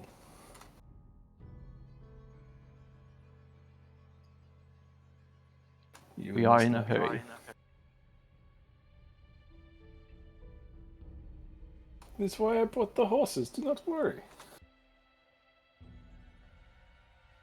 You should have seen Mav and Ava. She gives, the most frightful of stares. But here you go. And he starts helping you all up onto your horses.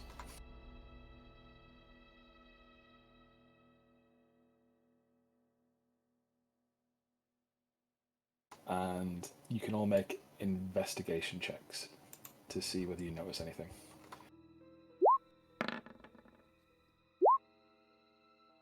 Oof.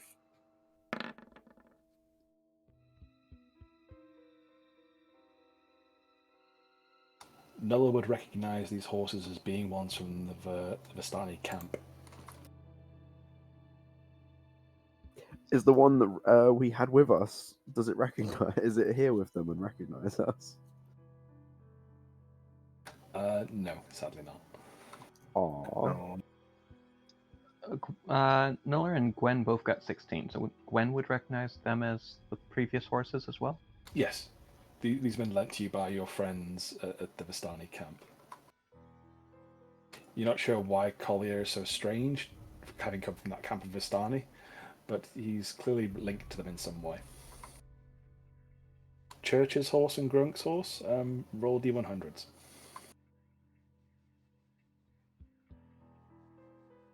Nothing untoward there.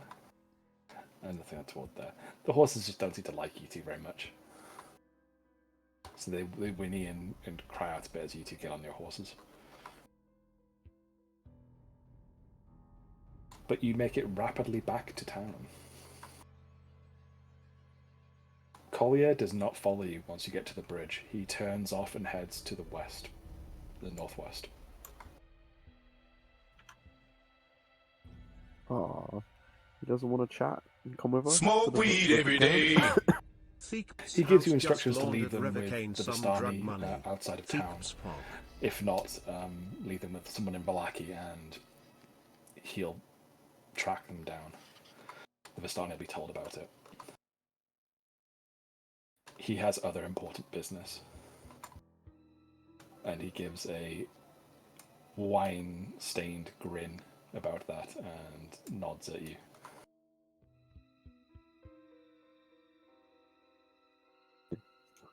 He makes me feel uneasy.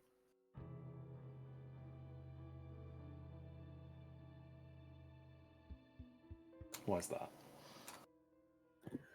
He's just odd.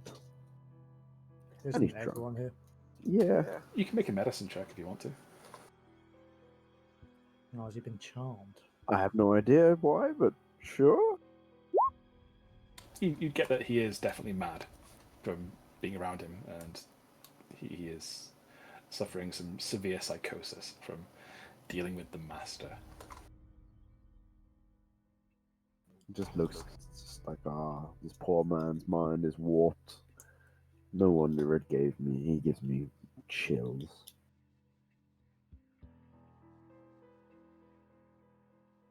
Okay, you make it back into the town of Vallaki. It is about 6 p.m.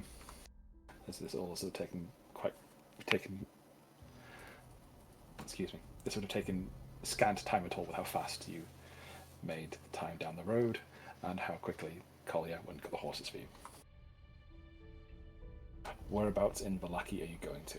The guards are very much at a high alert and peering out into the woods, and there are more than the usual number of guards at the gates.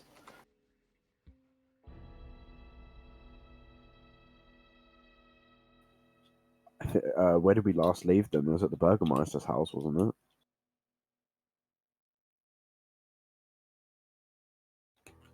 If we can get to the gates and be let in, I think we should probably definitely go there. Yeah, I mean, we basically just go straight to Irina, don't we?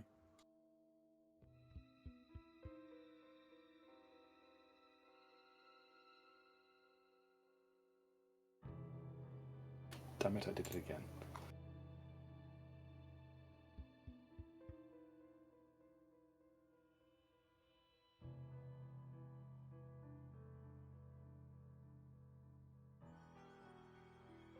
So you'd be coming in from the west-hand side.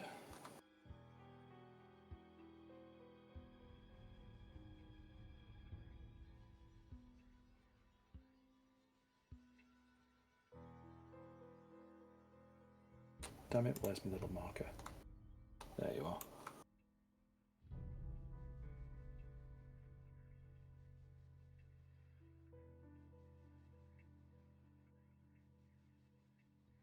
So where you head? So you want to go over to the Burgermeister's house? Or Yeah. mansion? Oh, we should leave the horses out here with the Vistani. And then, yeah, the Burgermeisters are back at the inn. The Vistani camp is to the southwest, but you could there'd be one or two of them walking backwards and forwards to the front of the town, checking what's going on. So certainly could leave them. You could say Collier lent them to you. I think Gwen would still be digging her heels into the horse, trying to get it to go through the streets as quickly as possible. Aren't we stuck at the gate? You are being held up at the gate. Ah. The gate guards have not opened the gate up.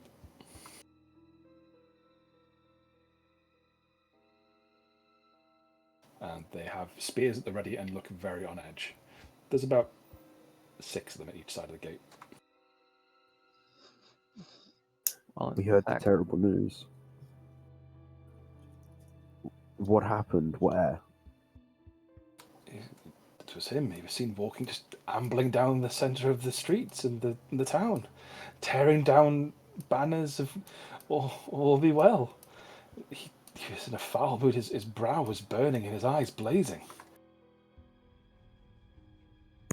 That may have been me who caused that. He attacked the inn, beating on the doors, beating on the walls with his bare fists, screaming, "I found you!" I don't know who he meant. The inn, family of the inn is terrified.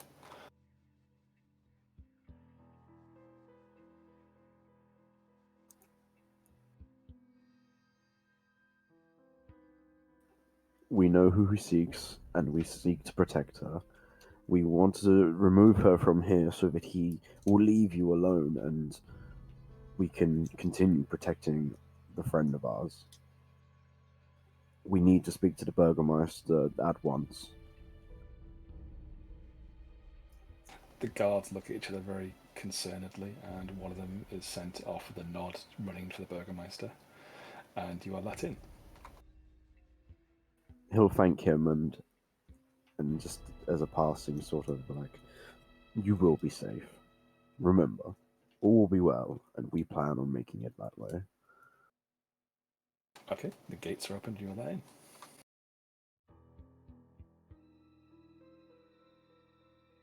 Where you can move the party token if you'd like to, as to where you'd want to go.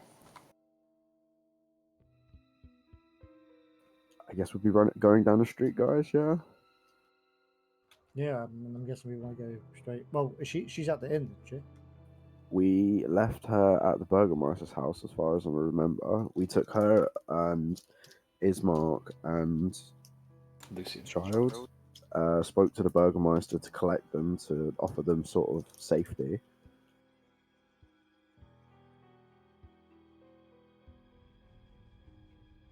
Though I don't recall if they would. Like, I mean, we've been gone a few days, so I wouldn't know if they were at the inn or at the Burgermeister's house. Yeah, I thought they went to the Burgermeister's to have a meeting with the Burgermeister to see if they could stay in the town, but I thought they were still staying at the inn. I might be completely wrong. Yeah, that's what I was thinking. Yes, they'd only recently concluded talking to the Burgermeister after you'd left, and they were brokering either some sort of deal to stay at the Burgermeister, as they are also nobility, or renting of a house or perhaps permanent lodgings at the inn at his behest. You're not sure how those meetings went because no one asked and no one checked. Also, you guys left. So, from what the sounds of it is, that she was still at the inn when Strahd found her. Maybe we should go to the inn then.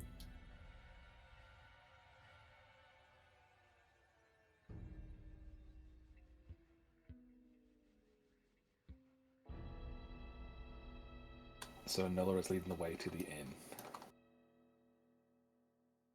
There are a number of scared-looking peasants lighting candles and laying garlands of flowers and herbs around the inn.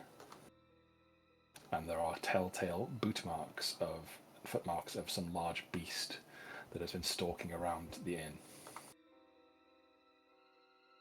And people seem to shy away from them.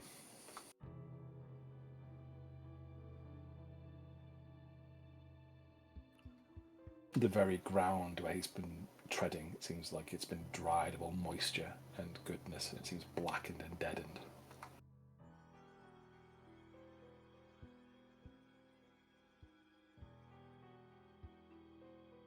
And the wrought iron fence where the leads into the inn, that has been torn off its hinges and cast to one side.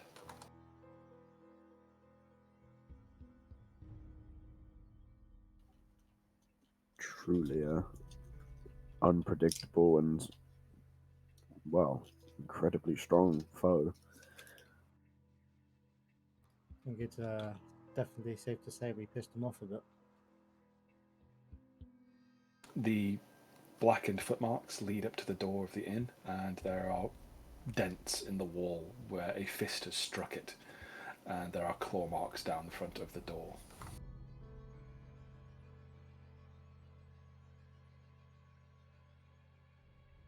Okay, we'll wait a second for Chris to come back. I will BRB in a quick way while he's doing that. Okie dokie. It's not looking good. Well, from the way Tiny has worded things, it sounds as if either she's definitely been taken or he hasn't got inside and has just been smashing the place up. Mm. Well, he has to be invited in, doesn't he? Yeah, but if you remember from the Bone Grinder, one of the ways they decided to get in through this was to actually smash the roof in to climb into the building. Ah, yeah. I guess vampire loophole.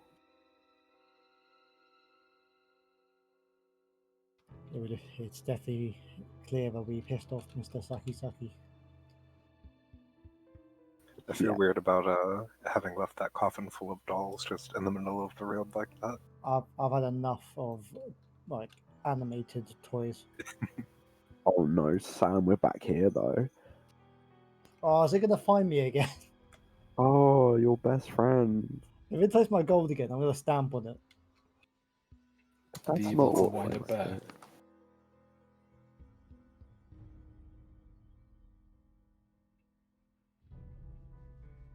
What? Where did we leave the bear at Blinsky, or did it just turn up at Blinsky's? It just turned up at Blinsky's. It thought to go back to where it came from. I don't like self-aware bears. It's like a Care Bear, but more of a Scare Bear. Since we have a moment and we're talking about Blinsky, anyone want that heavy crossbow with the higher crit range? I want the monkey. I've got a crossbow now, so. Oh shit, there he is. Oh no. There's the end goal. He's the best guy. Screw the dragon hair, that's the end goal. Good old Piccolo. Whoa, we got a moment? Okay, so we're back. Everything okay? We okay to continue, or do you need? No, I'm good. I just really had to pee. Understandable. Nature does call. And nature was prowling around the home of poor Irina last night, and has left many track marks and damaging marks upon the inn, but thankfully it appears no one let him in.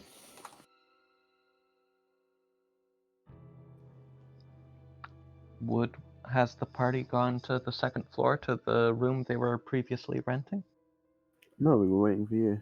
We're just in the courtyard at present, you'd see all this damage done to the inn. The Okay, windows so- are all shuttered up at present. Well, in that case, Gwen would push her way through and force her way up, try and go directly to the room where she last saw Irina and Ismark. Okay, the door would be locked.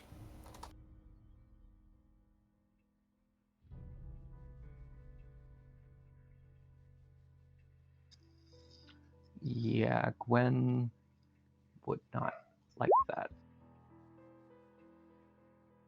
Okay, so Gwen knocks the door down. The lock comes off at the door at the wall hinge, and the door splinters inside.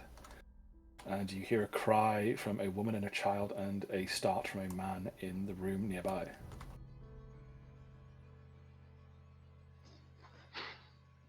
Gwen works her way upstairs and tries to see the... Wait, that was the door going upstairs, right? We're not Yeah, in I'll take you to the inn so you can see. I've not rigged up this for the where the tokens are, so Gwen would be knocking down this door here. Let me scroll down. Okay, so that's the door leading in. She would go to the door of the room and knock on it and very loudly call out Irina and Ismark's name. Irina! Irina! Ismark! Be quiet, Lucy, we don't know who that is. They don't immediately recognize who you are. And you would hear steel being drawn inside the room. But Gwen would recognize her name, her voice. Yes. Okay. So she would bring her voice down probably a good 15 decibels and say, Irina, Ismark, it is I, Gwendolyn. Oh, thank the My gods. party and I have returned. It's not safe here. He's found us. He found the inn. And they obviously opened the door and let you in.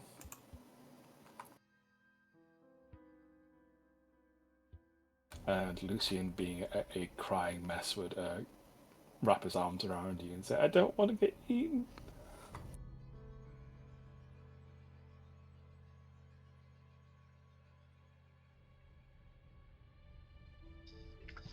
All right. So at this point, Gwen is just thinking about their safety.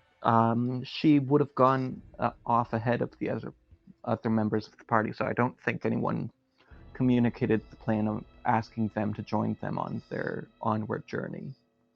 So right now, she would try to get more information about what had happened. A bit of a confused mess, and the barkeep and the other members of the inn's household are going nuts downstairs and have come running out the front door, and they see the party and asking, what the hell are you all doing back here? What's that noise? What's going on here?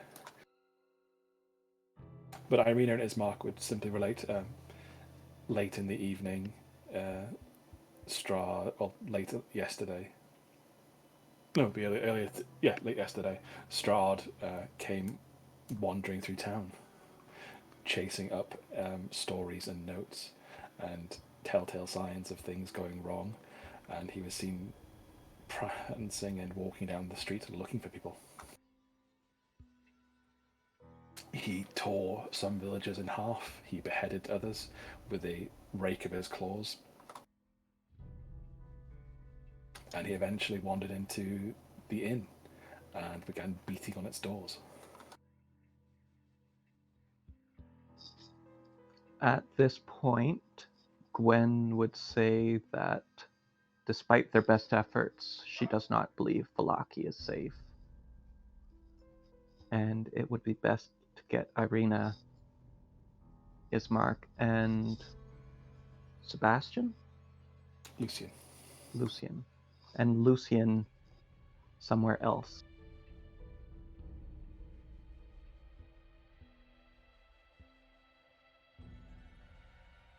She just keeps mentioning the blazing hunger in the eyes of the vampire, that his eyes never left hers, even through the shuttered windows. She could feel his hunger boring into her through the walls and the glass and the wood. Can we ask about the other name that he called her by? I've forgotten who it was. You're currently being interrogated by poor benighted Danica Martikov, the proprietor of the inn. She's asking, what the hell are you doing back here? What's all this noise you're making? I've had enough trouble lately. And where's the blasted wine?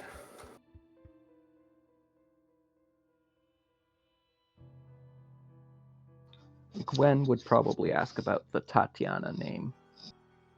You weren't there to hear it when you ran off after hearing she was in trouble from the night. Never mind. Yeah, the note had Tatiana mentioned there. Didn't it?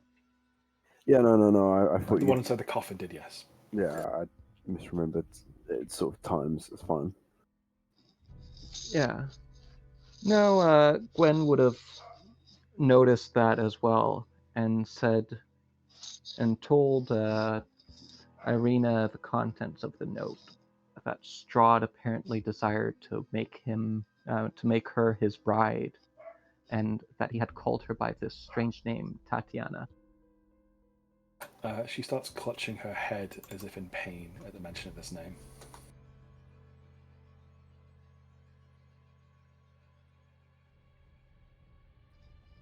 And she says through gritted teeth, my name is Irina. I don't know who Tatiana is. In that case, Gwen would try and be a bit more, be as soothing as she can be, which, as the party can testify, is not very soothing, but try and convince her to share why it causes so much pain. She'd be like, I knew your name is Irina, but it is odd, for he seems to watch us from afar, and yet he calls you by this other name. Where have you heard it before? Okay, I'll make her do a wisdom check. This will be at disadvantage because she's in the middle of a terrible, terrible headache.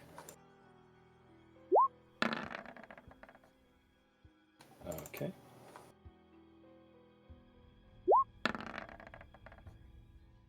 She starts having a nosebleed.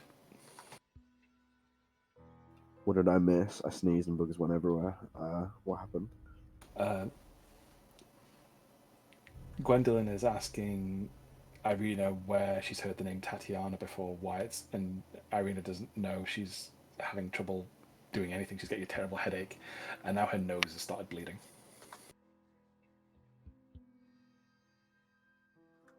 Can we ask Ismark if the name means anything to him?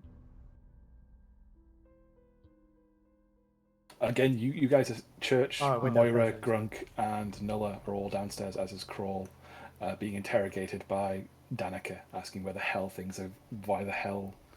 people are breaking into her inn again, where the wine is, and why you're doing back here without the stuff. Oh, I thought Crawl was following behind and watching the stairs, but okay.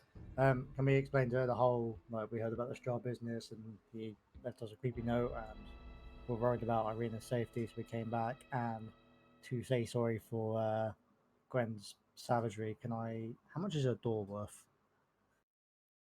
A couple silver. It's not a very expensive I'll give it 10 gold and be like, sorry, we are working on the wine, but things have got in the way, but it's on our to-do list. Well, my grandfather, my husband's grandfather, who runs the winery, we've not heard him for nearly a week now. We're very concerned. I know there's problems in making wine in this terrible country, but a week is a long time to not hear from anyone. None of the people we sent there have come back either. We met a weird Vistani man with wine-stained teeth, as much as they all have, heading towards the west. Any idea? Wine-stained teeth? Doesn't ring a bell. They're not really allowed in the town. Understood. We are working on the trouble. You still owe me, remember that? Gave you shelter and hospitality, and you caused all that trouble, and now this. We know, and we are still greatly sorry, and for lack of a better word, abrupt, he wouldn't say the word friend, and I can't think of a word for it. Acquaintance? Party member, for her destruction of your property. For now, it's potentially rendered things unsafe. We'll make sure the door is, reinforced and quickly. Oh, gods, what have you brought down upon us?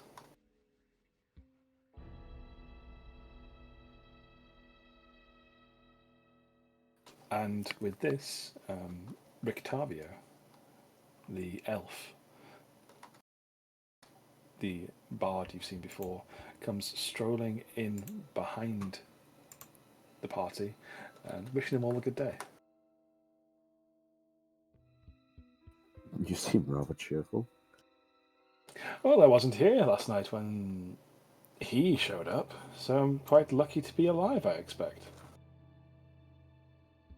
Does he have Piccolo with him? That's Blinsky. Oh, right. I thought it was Victor- Ricavio's pet. It was. Yeah. He gave him to his friend Blinsky. Oh, of course, yeah. Oh, I thought he was just like babysitting. Okay. And where were you if not here?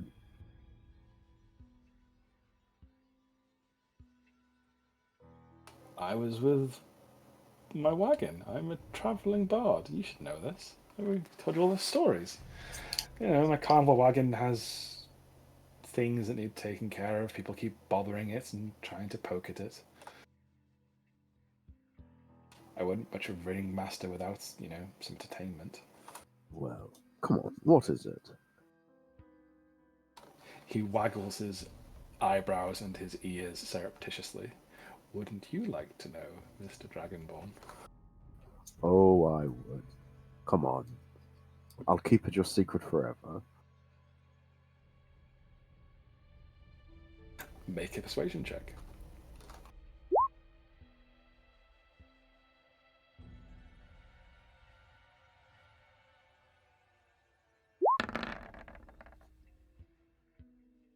He goes, telling would be a naughty.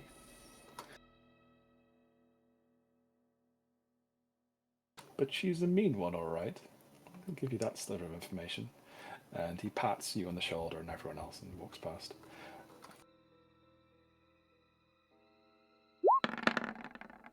Man, I thought Church, make a perception check. See if you can beat 22.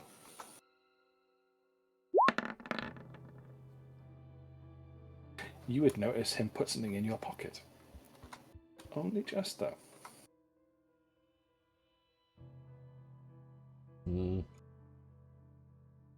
Nobody else would notice this? Everyone else can make perception checks at a disadvantage since it's you he was targeting.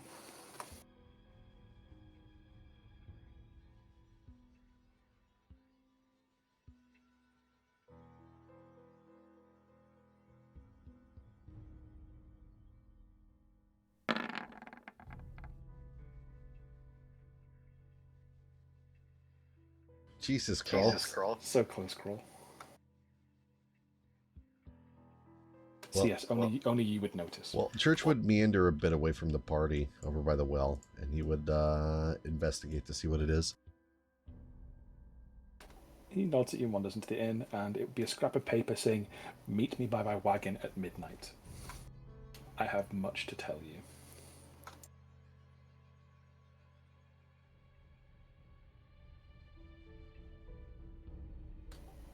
Your dearest papa. Church will, he'll keep the note hidden, and he won't bring up any mention of it.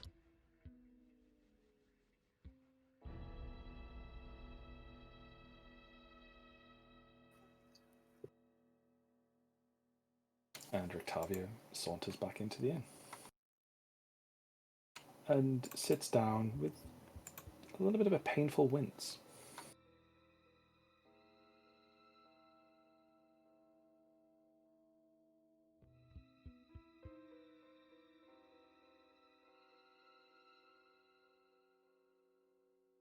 What time is it right about now, anyways? It'd be about 6:30 now that you've had a bit of a conversation with Danica and with Lucian, Irina, and Ismark. Oh, so there's still quite a bit of time left. Okay.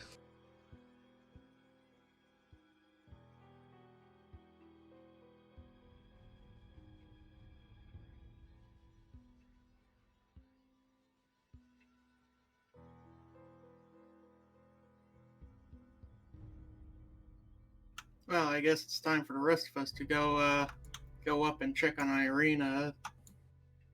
Yes, Danica has been pacified in regards to the damage you've caused and not having completed her task. Speaking of the damage, once Moira gets up there and sees the broken door, would Mendon be able to fix it? Yeah, it's just been knocked off the lock on the left-hand side, so yeah. Alright, she'll see what Gwen did, and instead of, and while still in earshot, she'll start working on fixing the door. Okay, it would take you a minute to do, but you certainly could.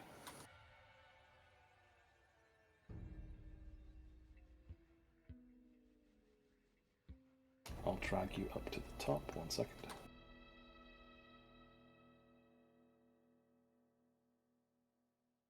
Boop.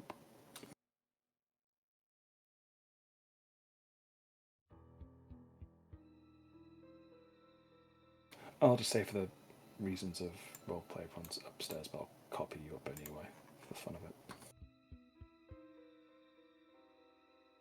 Lucian rapidly detaches himself and runs up to Mr. Church. Hello, young Lucian. How are you? We saw him last night. He was prowling around. He was much worse than those other things there at the tower. He tried to make us do things. He tried to make us leave the room.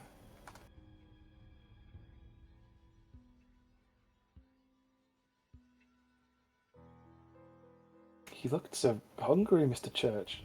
Like he was going to eat us.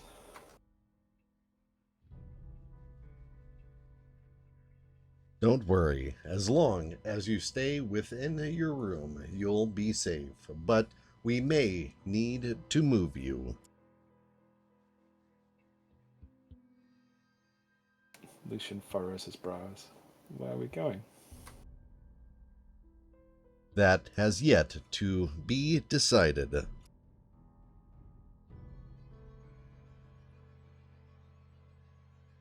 doesn't sound a very good plan. Don't know where we're going. I don't want to be stuck out in the woods. They're even worse than being in here. I mean, Mr. Ismark let me try some beer, which is nice, but... Ismark? Church, like, turns his head 90 degrees and looks at the man on the other side of the room. He shrugs and took the edge off, and it's better than him drinking a bunch of wine like you all did. This is news to me. Drinking wine? Oh, wait. Church recalls pretending to drink his wine, but just swapping it with the grunks.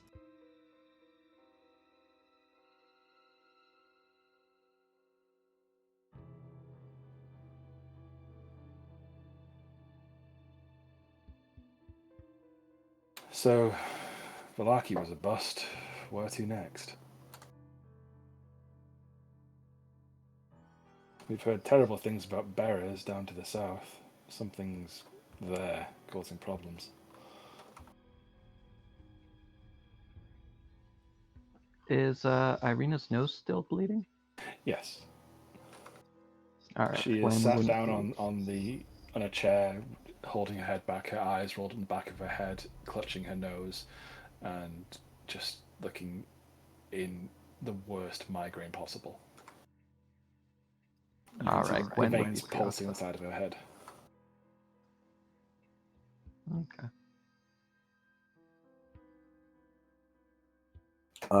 Nolo will, seeing that, will go over towards her and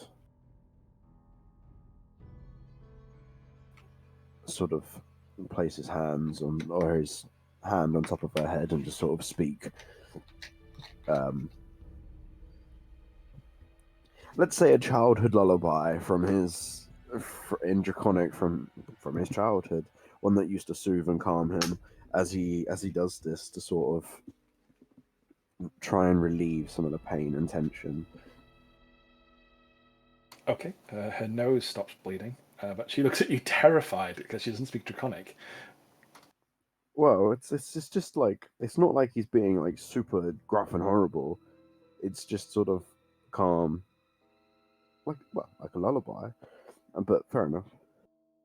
She doesn't understand Draconic at all, and she's currently undergoing the worst mental anguish possible. And you're speaking a different language while clutching her head. It makes her feel better, but she's very taken back and a bit on edge by this. You can make a performance check to see how well you sing the soothing lullaby. Oh god! Right, time to scare the shit out of everyone. This will be at disadvantage because it's Draconic. They're quite soothing cooing noises and chittering noises, as lizards want to make. No one understands it, so it's a bit baffling, but it's not the worst sound in the world.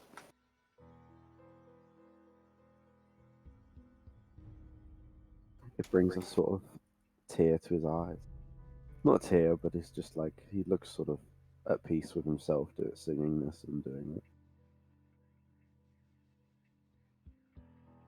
Lucian tilts his head and looks at you going, "What's he doing, Mr. Church?" Trying not to cry, it looks like.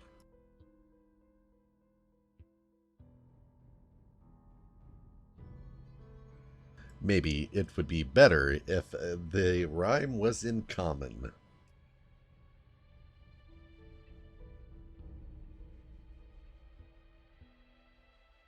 Very true. Silly dragon man.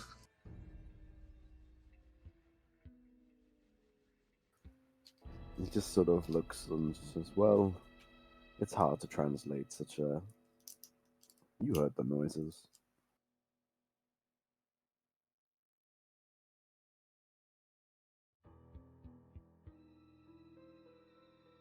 I was going to look up a draconic lullaby, but I've decided against it on Google because it end up with terrible, terrible puns, I imagine.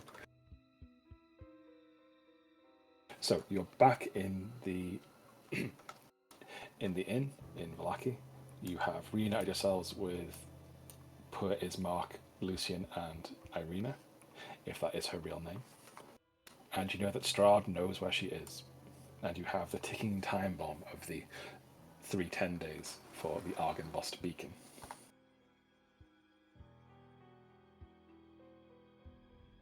You have been told there are strange things in Berez. In Berez. And you know that there is another chapel of sorts in Kresik. You're also aware of the Amber Temple to the south.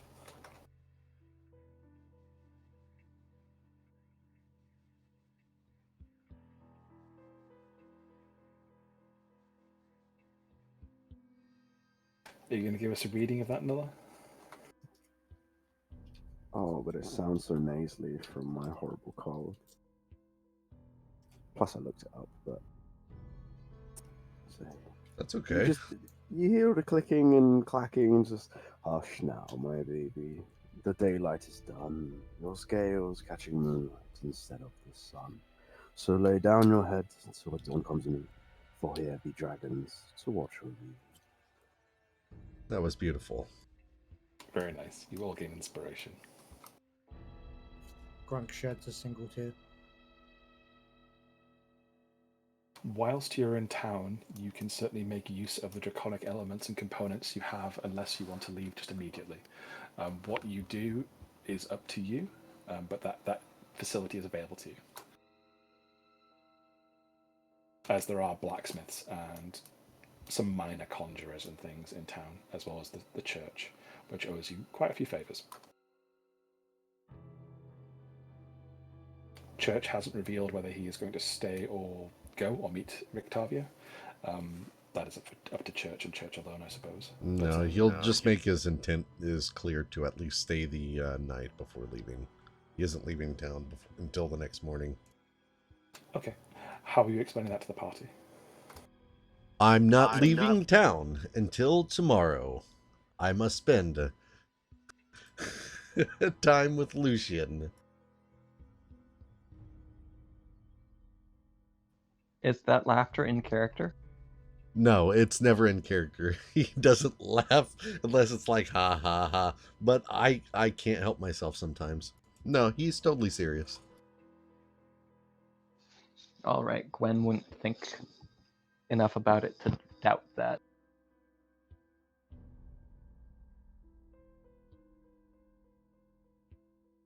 Okay, so you were all given rooms next to the... Well, you are given the choice of using this room as you're staying just one temporary night before setting out, and they're happy to, since you've repaired the door, they're happy to lend you this room. I think before people part ways, Gwen would probably ask them what they plan on doing, because clearly Vallaki is not safe. Strahd knows that they're in this room. You could move them to the other room if you want to, and take position up in that room. I was thinking more about the party, because I know out of character I heard people talking about the possibility of traveling with them. Well, I feel like, I mean, we're staying in this town regardless tonight because church is there. But I feel like, considering it's nearly night time anyway, it's probably the safest place to be.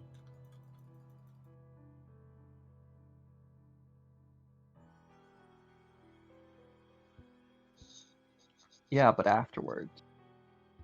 Yes, that's what I need to know. Are you heading down to Baba Lysaga's place in Berez, or are you heading off to Kresik, or where? I would assume Kresik because it's probably the safest place to be if we're going to be on the road in Strahd's domain. We need to find another place for her to stay, and if there's a church there, other than the one in our party, it might be more of like a safe haven, hopefully.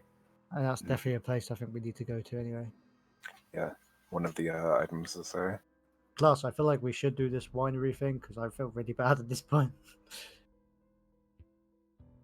Just keep showing up to this tavern every once in a while and destroying something.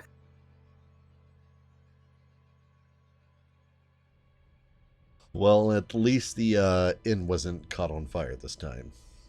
No, this time. There's still time. So we haven't left yet. This is true. But yeah, I would agree. If we're we should take them tomorrow to that other town. But for the night, we should put them in this other room while we take up a position in this room. So if Strahd does come, he'll come to us. Okay, they change rooms with you. Maybe one of us stay in the other room, Church will volunteer. just to keep watch. And not because it would be easier to sneak away from that group, but yeah, Church will insist that he stays with Lucian, at least. Lucian seems entertained by this idea. He's very, very happy to see you again.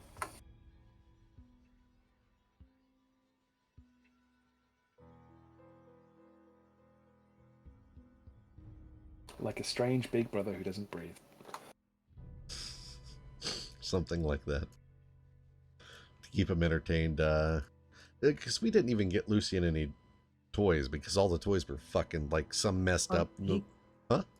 He got the eyeball marbles. Oh, he did, didn't he? Okay. Some fucked up Tim Burton's fantasy.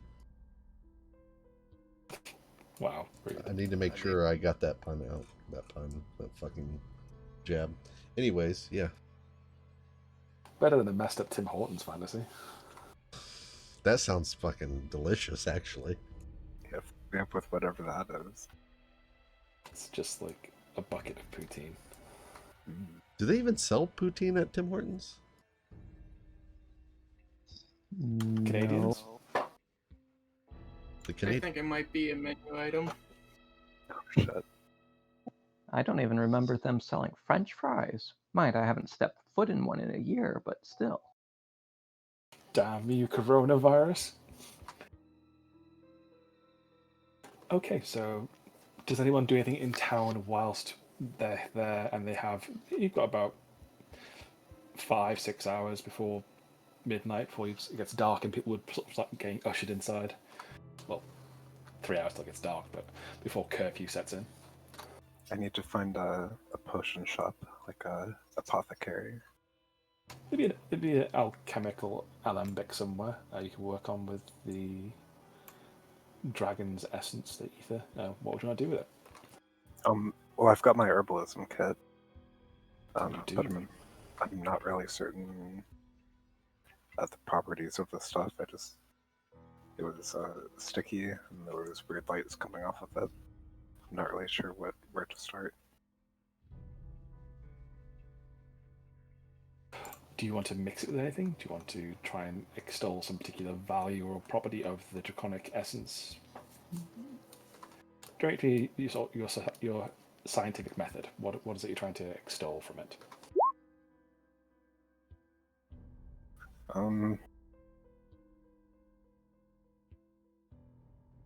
Let's see what I have. I have the Vistani Vigor elixirs. I've got Snare poisons. I could maybe try to combine it with one of those.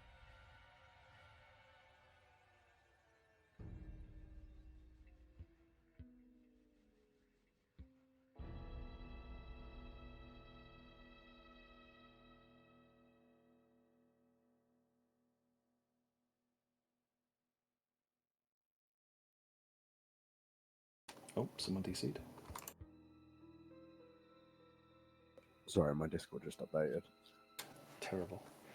So you've got either the poison or the vigor elixir you want to mix it with. Oh, jeez. I guess I'll try it with the poison, the ensnare poison. Okay, give me a roll with your herbalism kit. Oh boy. Okay. I'll reroll that.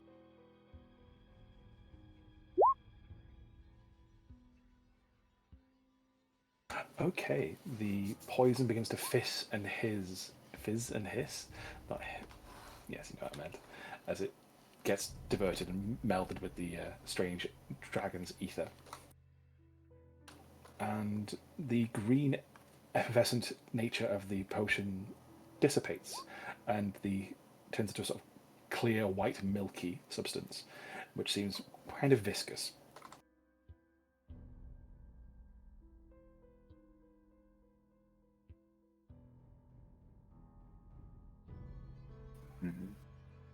It condenses and gets into a smaller and smaller and thicker batch until it's sort of like a treacly substance, a white sticky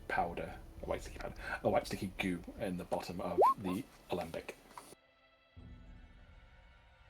As you continually heat it, and then it starts forming into a solid little pill as it condenses more and more and more, and you drain all the moisture out of it until all that's left is a small white pill about the size of a penny. Oh. Interesting. I guess I'll wait for it to cool a bit and then dump it into my hand. It takes the shape of a roaring dragon on the side of the pill. And it feels very cool. It feels like a temperature of a pill.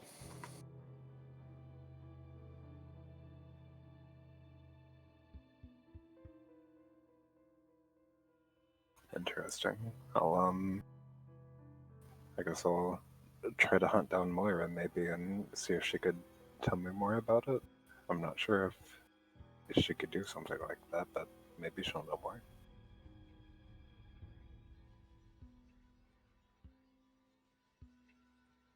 Okay, you can certainly find where would Moira be? What would Moira be doing? We were still deciding what we were going to do this evening before the shops closed, right? Yes, people have gone off to do their various mercantile things. Crawl very quickly located an alembic and alchemist shop and started brewing a potion.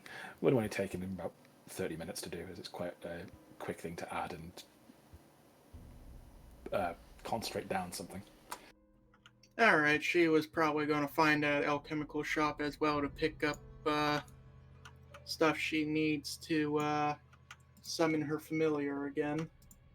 Okay, you certainly get those things at cost, or if there's a listing in the spell things, you get them for very, very cheap. You could be working in the same shop as a Crawl if you like. Oh, perfect. Moira, I've made this strange pill out of that sticky, glowy substance that we found at the corpse of the dragon, as well as the ensnare poison. If you're the one that made it, wouldn't you know what it does? It was just an experiment. I wasn't expecting it to turn out this way.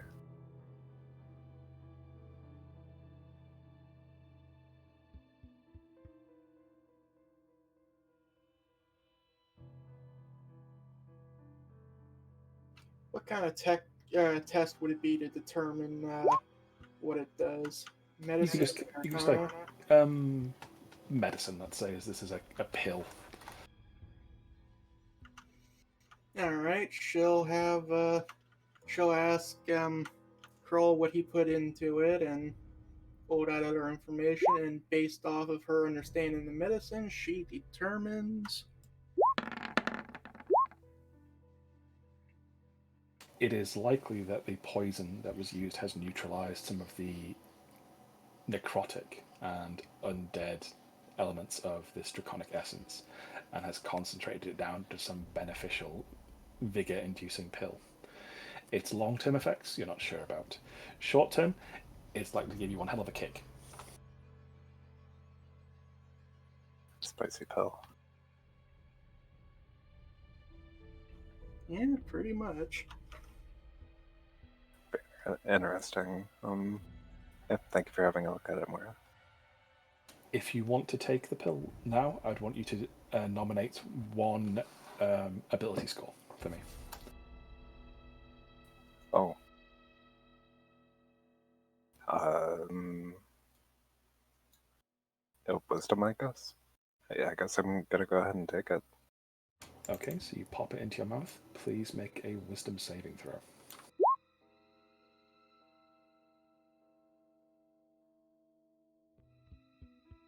Okay, you feel it expand on your tongue. Your tongue rapidly gets numb and foamy, and the pill starts slowly sliding down the back of your throat as if it's sticking to your very mouth. Strange hissing and popping starts appearing in your ears, and your eyes go wide. Your stomach feels like it's exploding with gases as it hits it. And your wisdom score increases to 18. Oh, wow.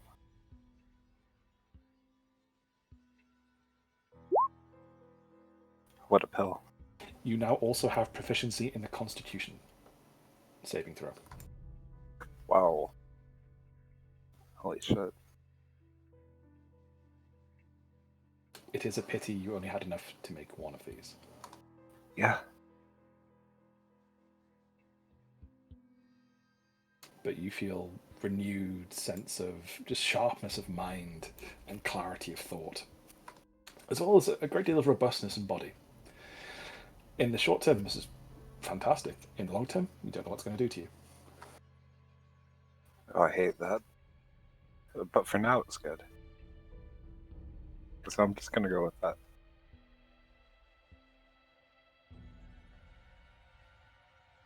Okay, so who is going to be next in terms of upgrading their gear with the draconic components?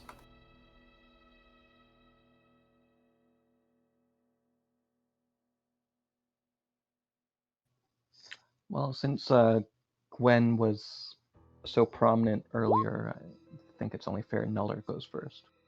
No, it's fine. You have an idea. You want to reinforce your shield. Go ahead. I'm sort of pondering myself right now. All right. In that case, Gwen's going to look for the blacksmith she visited last time and see about reinforcing her shield with the dragon scales she collected.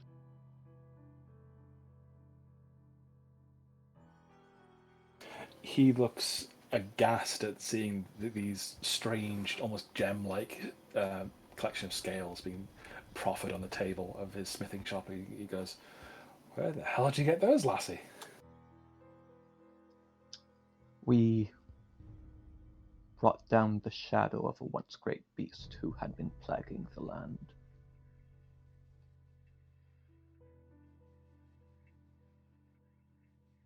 He scratches his head under his sweat rag and goes, "And what do you want me to do with them?" I fear that these beings that we are encountering are doing a number on my shield. I wish to reinforce it with these scales, borrow the protective power of the dragon. Okay, he'd ask for your assistance in doing so. You know your shield better than me. Where's it suffering its most grievous blows? She would indicate the central portion of the shield, about the, I don't know, how, it's a handful of dragon scale, so that would cover an area of what, about 3 square feet, 4 square feet? It's less about covering the entire thing with dragon scales, more the magical properties that they'd imbue in the shield. So just placing the majority of them around, let's say, that the central boss would provide a great deal of protection, or around the corners of the kite. I would want an intelligence check for this. So roll straight intelligence to see how you help the blacksmith. All right. Well, she was going to go for the boss. Here comes the intelligent. Very bad. Would you like to use inspiration to reroll that? Yes, I guess I will. Okay, you do a reasonable enough job. He is out of his depth completely, and he is just heating up bits of metal and trying to anneal these dragon scales onto the shield. And some of the dragon scales melt in places and get a bit mangled as he's using just red hot bricks of charcoal to try and sticky them on. And it doesn't go as well as expected. The shield is crafted with these scales. They are adhered to and sink into and form around the shield. But it's an ugly adherence. It's like they've been forcibly pressed into the shield, like a stud into skin. But it does provide you with the following effect. I'll paste it in chat. Okay.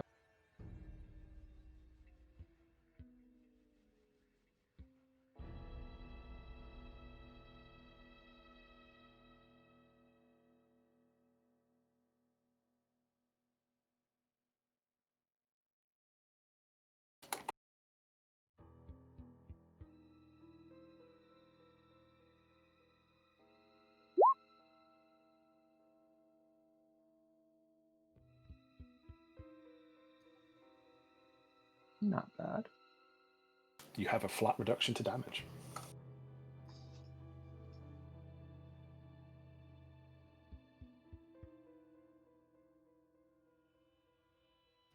All right, just a matter of remembering it. Yes, this is a pain. You can put this as Draconic Resilience as the feature and trait.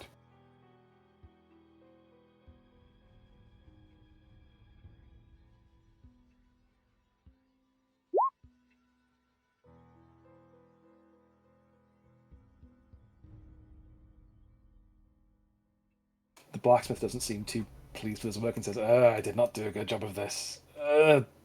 No charge, lassie. You just... I hope it serves you well.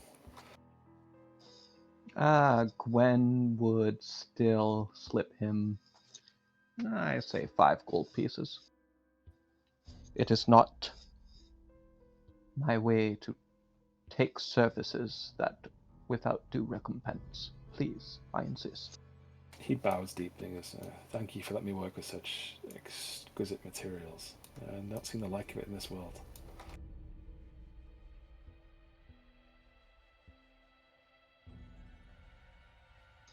And she will bid him adieu and head back to the inn. Okay. And last but not least, I believe it is Nulla Yeah. with his dragon talon and fingerbone.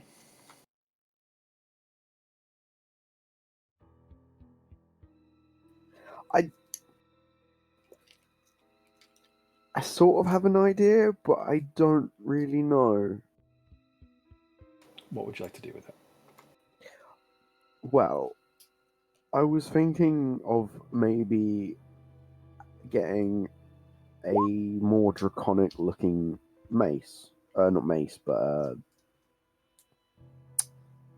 Morningstar. Okay. So, with his silvered mace, silvered Morningstar currently, he wanted to sort of maybe have it melted down and formed around the part of the dragon bone or the dragon talon and made into sort of like a draconic silvered Morningstar to sort of represent the actual Silver Dragon Order as well. Okay. That would definitely take the rest of the evening, and it would cost you a bit of money to do that at the blacksmith. They spent a few hours working with Gwen, and you could have been there observing and watching. And he's even more like dragon bone. My gods, I thought the scales are bad enough to work with this. He says, I can try. I can take off the haft of your Morning Star and replace it with the dragon's talon and shape it. It'll take me a while, but I can try. Sure, it sounds like it could really help me out. And, well, I owe it to a certain order of sorts that was in this world before.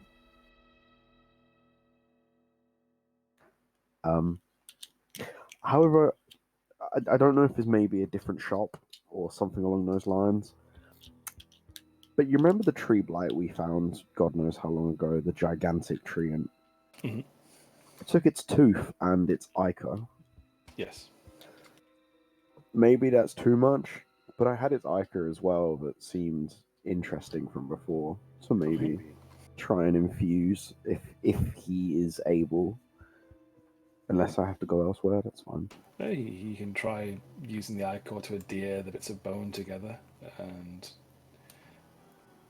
do something with that. He can try and incorporate them and infuse them into the existing bits of the mace.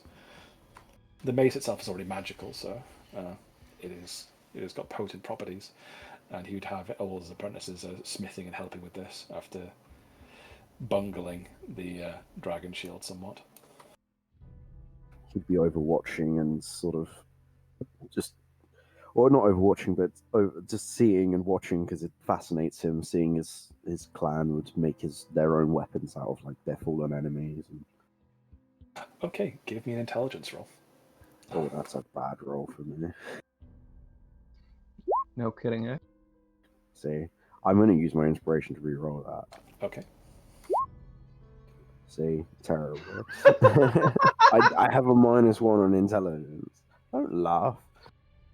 There is an explosion at the shop as the ichor from the tree blight and the dragon bone meet, and there is a huge puff of green smoke, and it just billows out of the forge and the smithy. Give me a roll of a d100.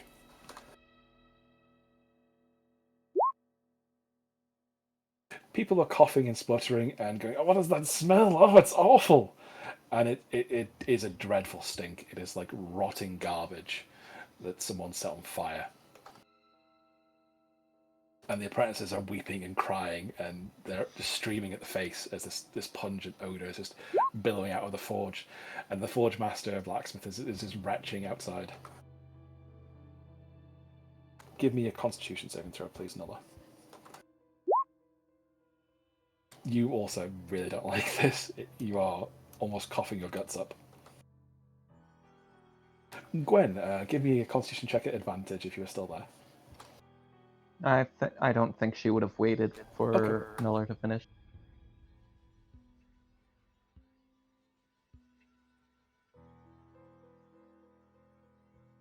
Okay. The smoke gradually clears, and Crawl would have noticed this terrible pungent smell. I don't know whether he would have come over, but he definitely would have smelt it. I'm avoiding that area of town. And the silver mace has blackened. It is now a very dark color in metal, but the handle has been annealed to the draconic bone. There is now a shaft of dragon bone welded to the head of this silver mace, but the silver has blackened. Eat. Black silver. That sounds metal as fuck. No pun intended. Or full-on pun intended. And it gains the following ability. It's been nerfed a little bit. Hey, that's fine. I understand my intelligence wasn't good.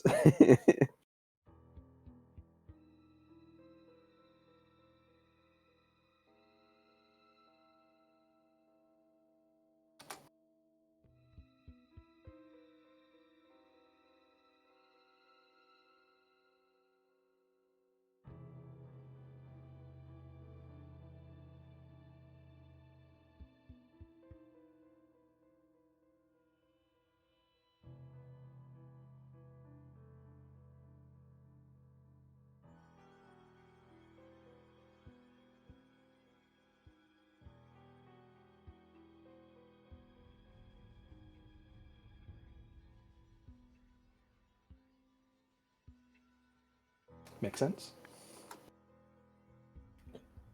Yeah, it's sort of like the rending and tearing from Only War. Yes. You can re-roll your damage and take out the higher of the two if you want to. This can be done as many times as your strength modifier per day. Cool, I have 4 of those then, for now. For now.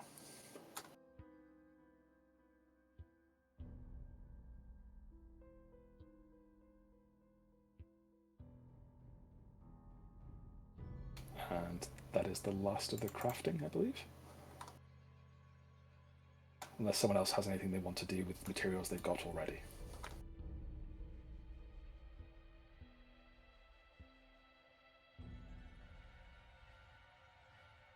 Going once, going twice. Okay. So Grunk and Moira have some free time in doing things, as does Church. What would you three up to in the remainder of the evening? Church would be telling stories to Lucian and playing marbles with them. Oh, so wholesome.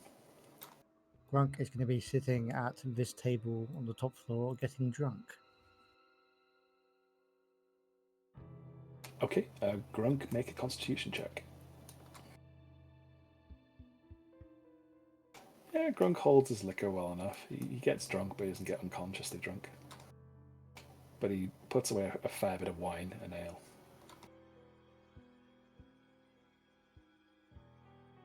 Moira procures a selection of things for her summons. If I still have time, could I look around to find a shop that isn't going to try to fleece me for the stuff we have and try to sell those? Sure, give me a charisma check.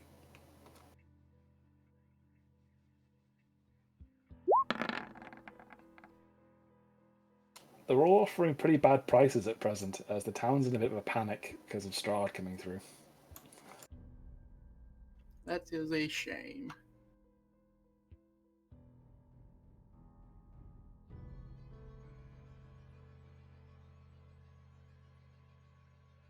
So night begins to descend, and people are rapidly shuttering up their houses and doors. The inn empties very early, and the family look grim, and they bar the doors and windows for every entrance into the house and inn. They say if there's any screams, they won't be coming out of their rooms. They'll be staying well inside. And they hope that you make it through the night.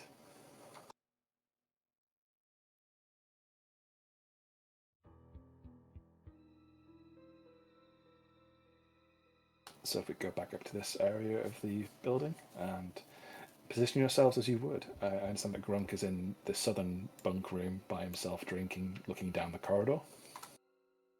Yeah, I'm going to just watch from where I am so I get a pure line of sight.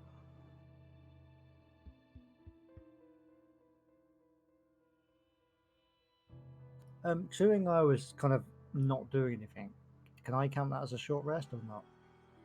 Yeah, certainly. Cool, I'm going to roll a few hit dice then. In fact, yeah, you can all have this count as a short rest and roll any hit die that you want.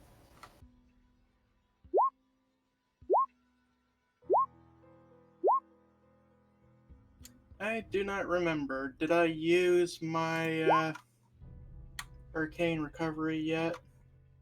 Let's say you didn't. Alright, I will use that and get back a couple spell slots.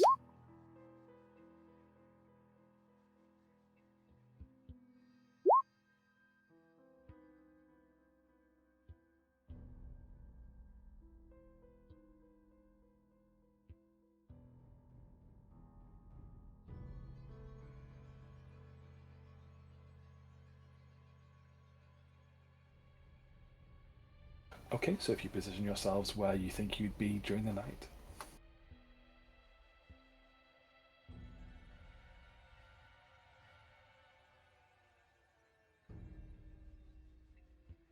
And what order are you taking watches in? Or are you going to take watches at all, or are you just going to sleep through the night? I'll take a watch because I'm kind of like in line of sight for where anything would really come up.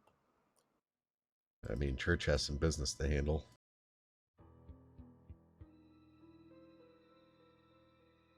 I'm gonna take a short nap, but I'd want to go out and at least have a look over the balcony every once in a while.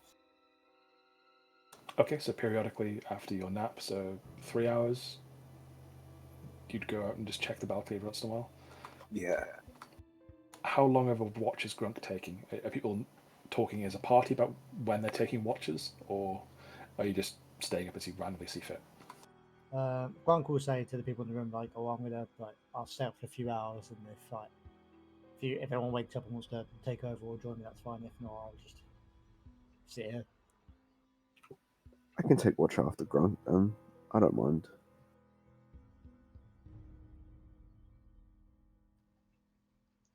I think Gwen would stay in the former room formerly occupied by Arena and Ismark, and keep watch in that room while waiting for Krull to finish his nap.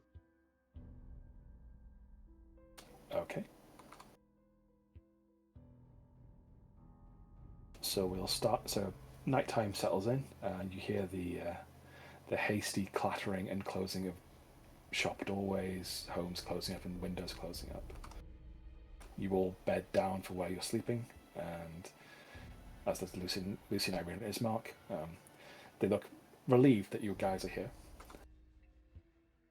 So it's about 10 p.m.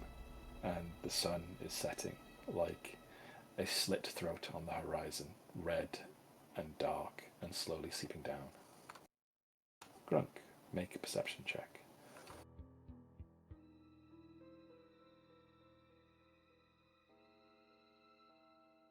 There is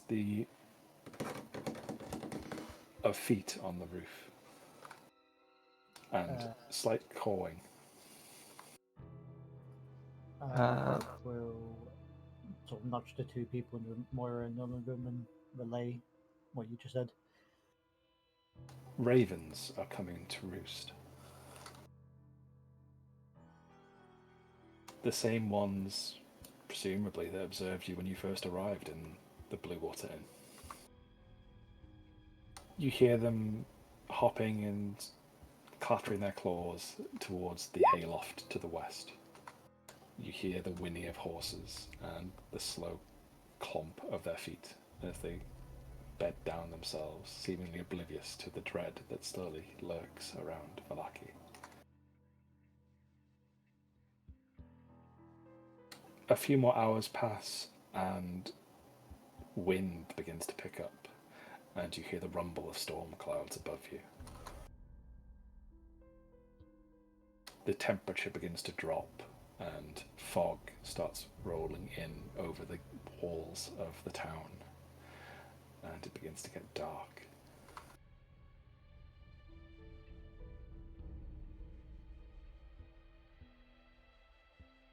It gets to about 11, and you would hear a door open downstairs and then shut.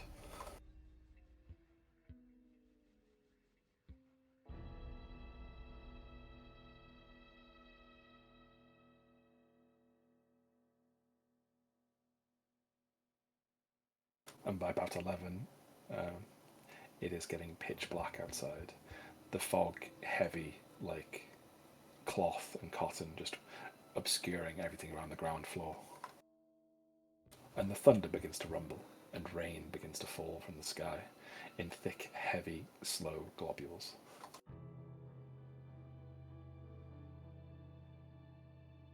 And it pitters and patters, obscuring the sounds of the ravens cawing and chirping in the barn to the west of you. The horse has gone silent, and the rest of the occupants of the inn are not moving or making a sound.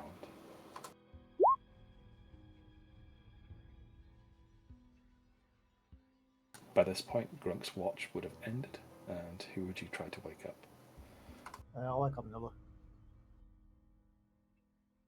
Okay, so you get groggily out of your chair, the alcohol still affecting you a bit, and wake up your draconic friend.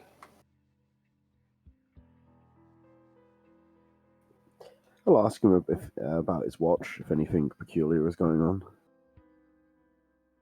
Yeah, Grunkle mentioned the noises and the things he's heard, just to sort of relay, well, everything that he's heard and sort of noticed, but that no one's sort of come in or out yet.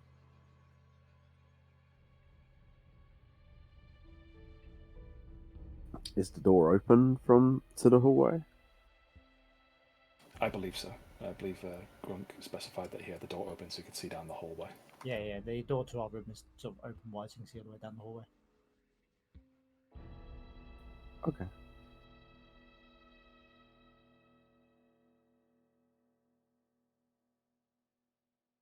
He'll wish Grunk a good night's rest, and will start watching himself. Okay, make a perception check, please.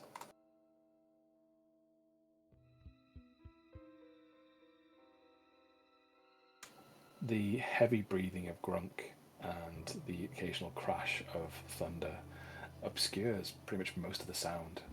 Visually, you don't see much. The lanterns are burning low in the inn, so not much light has been cast around.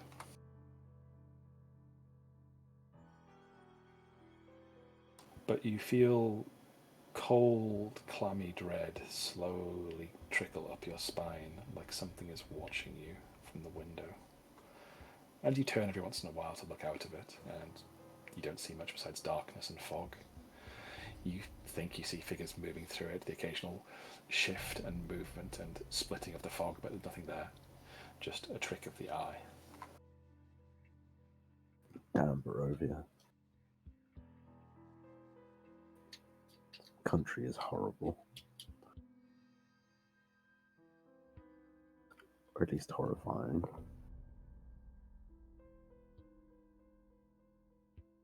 And the time ticks on. It gets to about 11:30 by this point.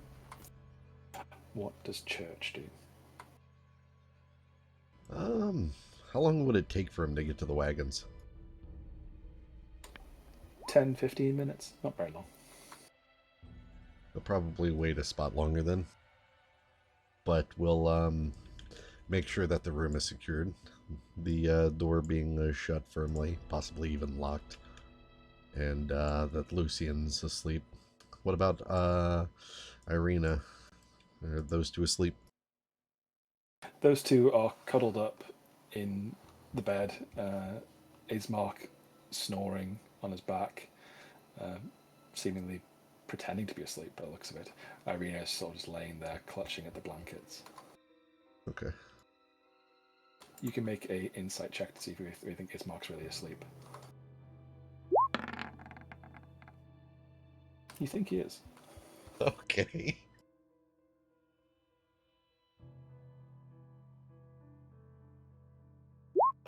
Even with his ludicrously bad attempt at faking it, because it is ludicrously bad, that's going to fail. He is clearly, well, you don't think he's clearly anything because you failed. Lucian is asleep though. He's tuckered out from the day and the previous night.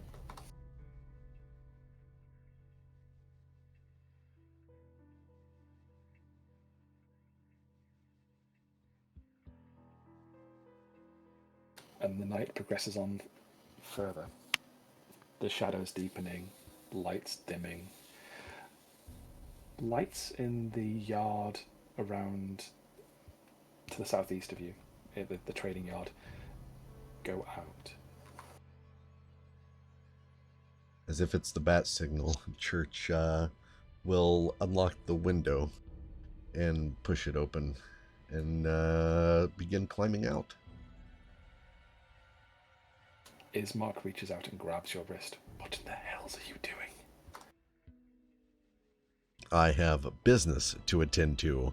Close the window behind me. I will return soon. Make a persuasion check.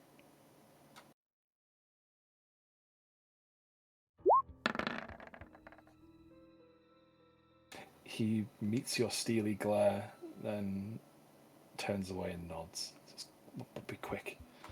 If there's any trouble, yell for my friends.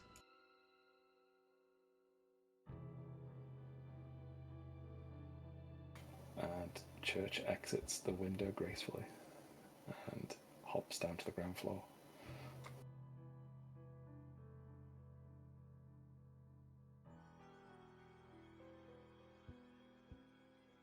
Okay, you hop down to the ground floor pretty soundlessly as the fog envelops you and swirls around you. And how are you progressing to the exchange yard where Rictavio's wagon is? Church will stick to against the buildings and use the alleyways and the narrow corridors that make up the city to sneak his way there, so he won't be spotted on any of the main streets. And also, so we can abuse this. Oh wait, I don't have that. Wait, what the hell? I know I typed that out. Weird. You know city secrets. There you. Thank you. Thank you, Blade. Okay, so you're definitely moving stealthily. I'll give you advantage on this as you're using very clever means of doing so. So give me a stealth roll at advantage. Not that you needed it. You are whisper quiet. You are like the strings of a marionette, barely seen as you stalk from building to building, and you see the open yard of the stock exchange after a few minutes of travel. And Rictavio is stood there, leaning against his carriage. It is rocking violently, and the fog billows out around him, and the lights are all out. So you see a figure silhouetted against it. And he looks like a man torn apart inside. He is broken and isolated. He is leaning like his life depended upon it against this wagon. I'm not entirely sure what you just described to me. He looks like he is a man who is very on the edge of things. He is leaning against it with his hand outstretched against the wagon. The wagon is rocking backwards and forwards, and he looks very emotionally and psychologically broken. Rictavio? Rictavio does, yes. Church will make his way around one side of the wagon into the other. His head will kind of just poke out from the back end corner as he looks at Rictavio. Father, is there a problem? What do you have in there? An old friend, but she is not well. All this time in Baravia has lost her to me. Is there like any openings or cracks so we can look inside? Yes, you could see inside. There's a slot where he is standing, and he would step to one side and let you see inside. Church will do just that and look inside. And you would see a very large saber-toothed tiger. And it appears to have gone mad. It is foaming at the mouth, and there are clear marks on its face where it's been attacked.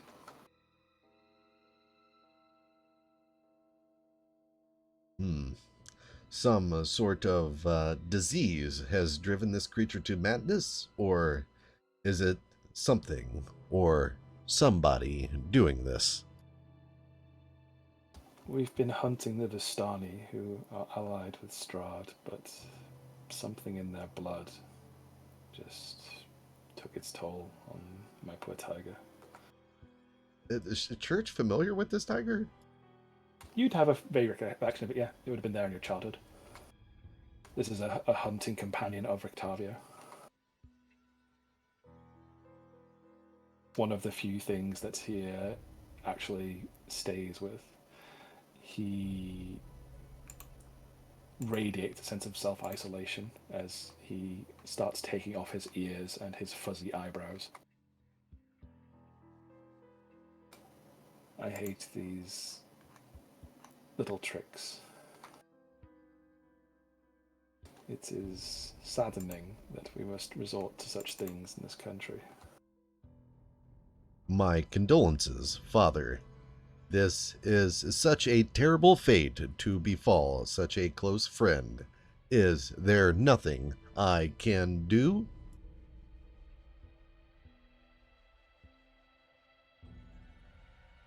You must continue what I started. My road is coming to an end, as this thing has been cursed by the Vistani around here. So have I. There is not much time left for me. You must kill Strahd for us and avenge my poor boy. My primary goal has not changed. I will not allow him to suffer to live.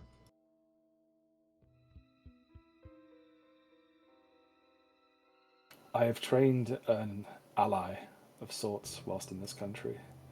Her name is Esmeralda de Venia. She is at my tower to the northwest of Valaki. She is barricaded in. She is keeping many a great secret there. She may be able to help you, but I do not have long to live. The name is this. Yeah, I'm not sure if I spelled that right. Thank you. Oh, a Z. You're throwing a fucking wrench in the gears, aren't you? It's not my fault. It's what the game does. And Rictavio sits on the step of the carriage and looks at you with a great deal of affection and holds out his hand and holds yours as tight as he can. Church will hold the man's hand and place a hand on his shoulder. I assure you, Father, I will continue what you have begun and will deliver Strahd to justice. Barovia shall be freed. I was never a good father to you. All of these tricks and disguises and keeping you at arm's length to keep you safe. I should have done what I didn't do for Erasmus. I should have kept you closer to me. I see that was a flaw of mine. But evil cannot be allowed to go unchallenged. It has made me the normal, human, mortal man that I am today. He laughs and coughs and puts his hand to his mouth, and you see blood in his hand.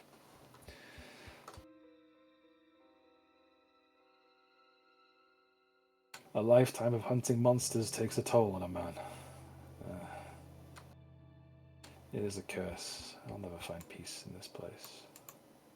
Once you kill Strahd, please don't bury me here. Take me away from this terrible place.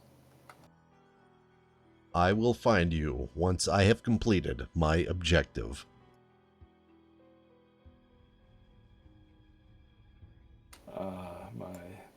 My boy, you are such a sweet but distant child. Yes, a normal, human, mortal child. Ha, ha, ha, ha.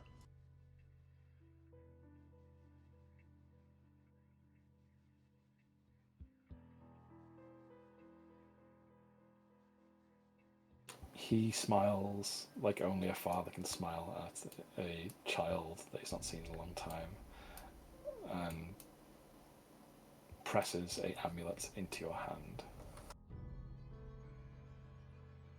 This would have been your brother's. It would have been, before that, your mother's. God rest her soul. Please keep it. I've not long left. I shall cherish it. Will you be okay here? Should I delay our departure?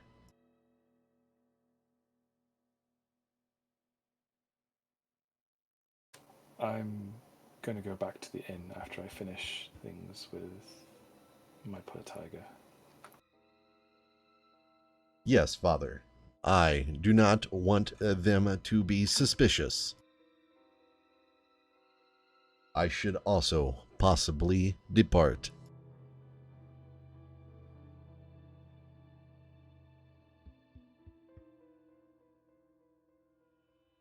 You get the silver amulet of Rudolf van Richten.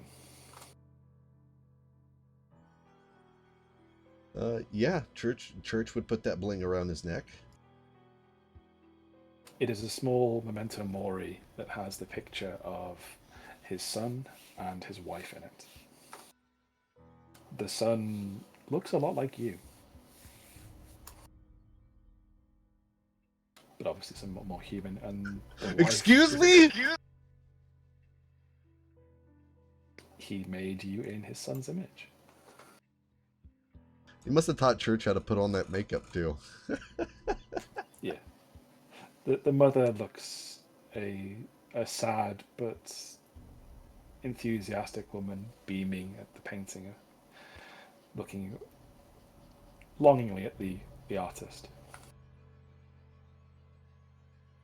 Very touching indeed. This amulet gives you the Death Ward ability. Once per day, rather than dropping to 0 hit points, you will instead drop to 1 point of hit points, and this recharges every dawn.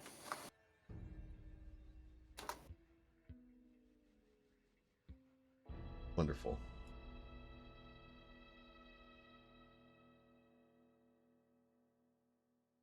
I'll put it in the chat, don't worry. Okay.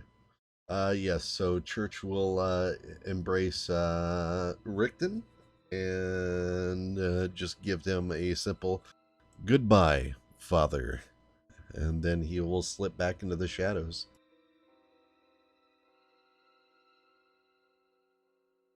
You see him lean back and smile sadly. And a pair of red eyes gleam out of the shadows and the fog. Dun dun dun.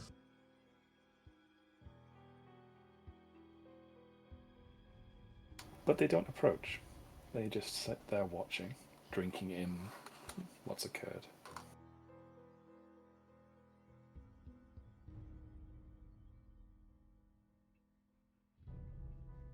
And Church makes his way back to the inn, I suppose? Yes. Okay. Give me another stealth roll, please.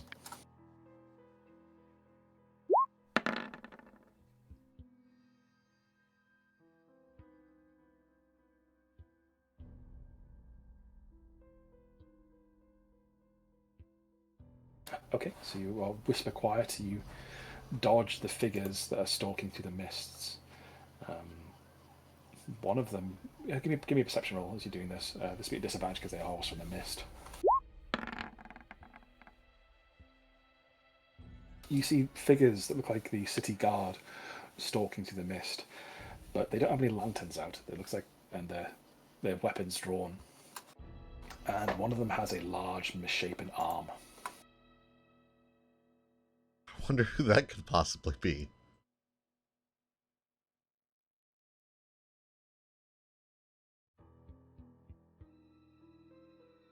Sorry, I need to BRB 1 second. But whoever's next on watch, please roll your perception roll.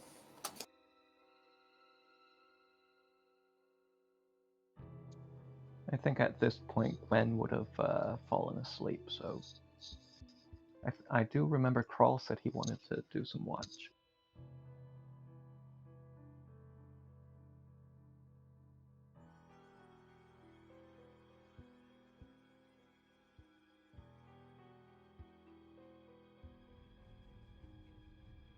Y'all better watch out. Sturch is gonna sneak back into the snid.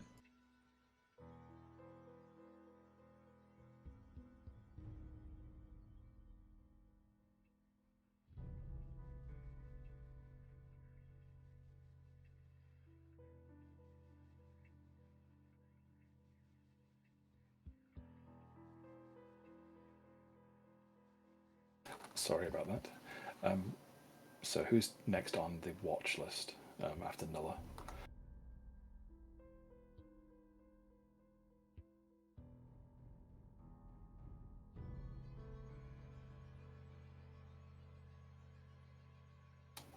Guys? Church will take watch. Sure. Sorry, you carry. That was a joke, by the way. If Moira isn't doing a watch, Nova can re-wake up Gronk and he can do another shift. Oh, I'd probably be waking up at this point. Okay, so Kroll wanders out onto the balcony. Yeah, have a look, see if anything's changed downstairs. It seems very much the way it was as people left the inn. Tables are cleaned down, fresh sawdust is on the floor, and and cups and beverage holders are just in their rightful places. It seems very still, not even the skittering of a mouse.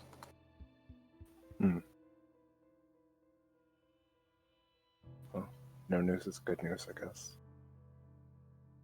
Well, wave to Noli down the hallway there.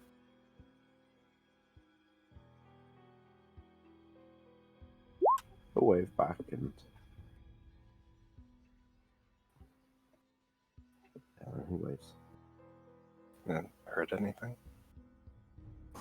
Only thunder and tricks played on by my own eyes through the window. And well, Grunk.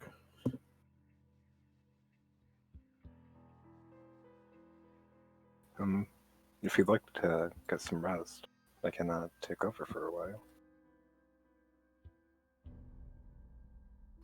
How long has it been since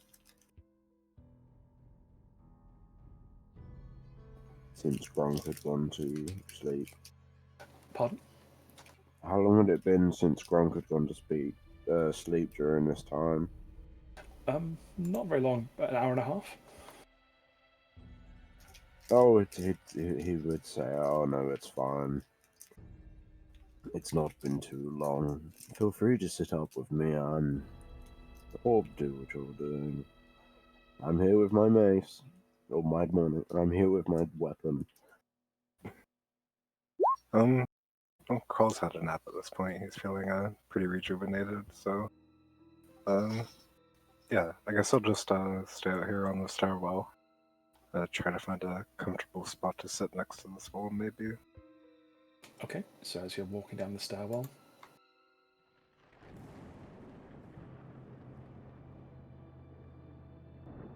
lightning strikes the building.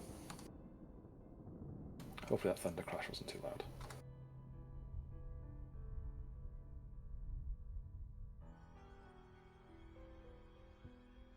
And it rips a jagged hole in the roof.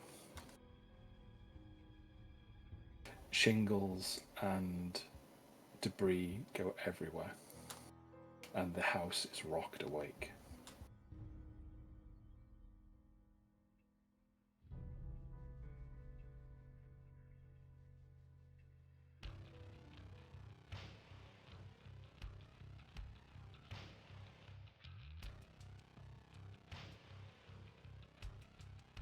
And a swarm of bats begins flooding around the hole in the roof.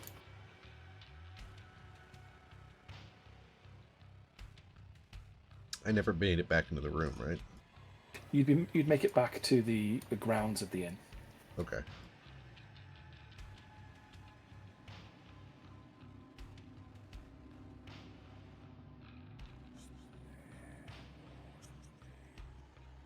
And through the swirling mists of bats, there is a figure. Stood on top of the hole in the roof. Can you guess who it is? It's our good Piccolo? buddy, Piccolo.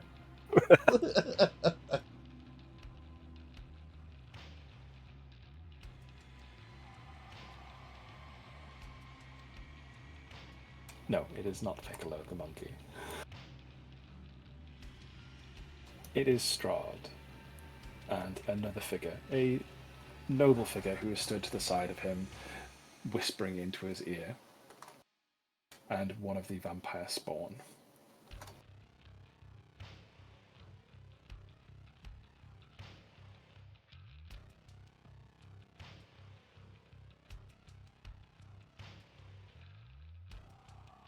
And the vampire attendant is whispering and saying various things. It is lost a bit in the thunder and the storm, but Crawl and Nulla can... Crawl can make a perception check. Nulla's probably a bit far away. Because the Yeah, hole I'm in in the the roof... room. Yeah, the hole in the roof is here. And he would be hissing, "Master, we cannot enter the place. It is guarded by powerful wards. The druids, the ravens, they guard it."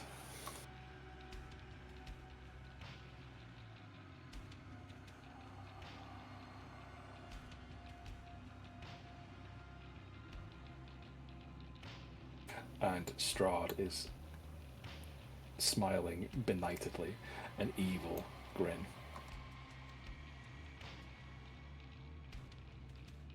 And flatly states, "I am the land, I am Barovia, nothing is beyond my touch, and I will have my Tatiana."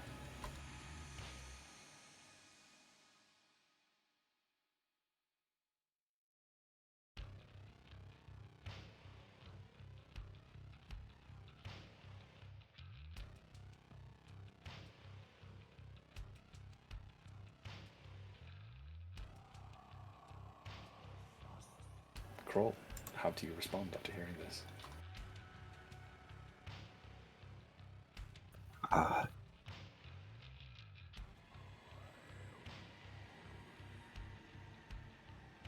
Well, she's not yours to take.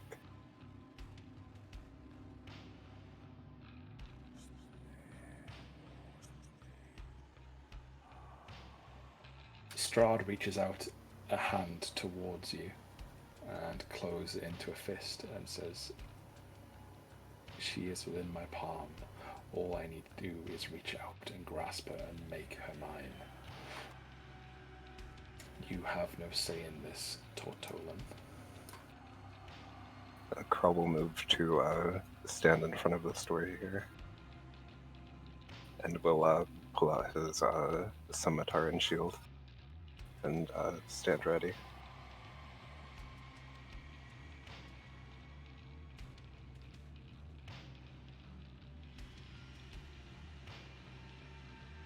He will attempt to charm you.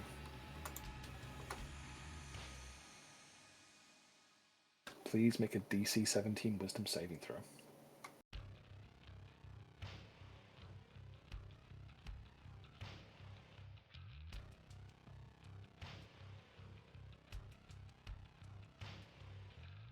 And he murmurs to you sweetly, "Fetch me something to drink. I'm parched."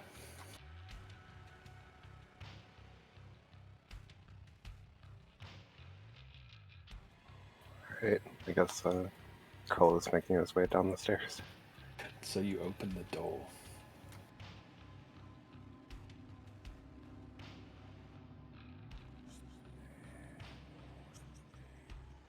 Would that be correct in my interpretation?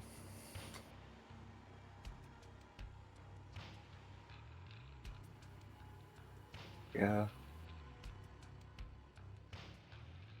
I mean, I'm charmed, and he told me to get him a glass of water if this is the way to the water. Mm-hmm. Nulla, you see him open the door. Can I yell out? No, Crawl, wait, don't do that. You can on your turn. Please roll for initiative.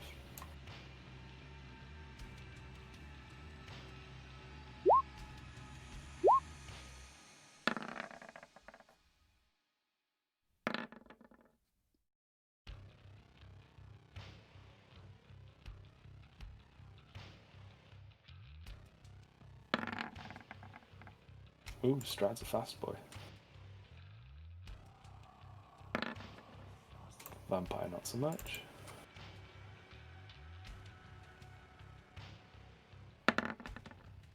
Vampire spawn, very fast. Is that everyone rolled for initiative?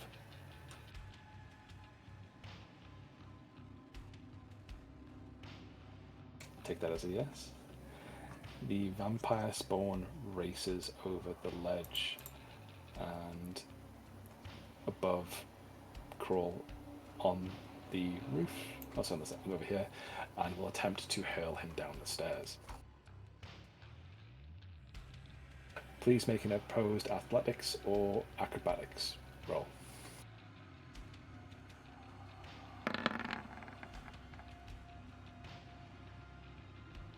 Well, fudge, you managed to dodge. She will try again.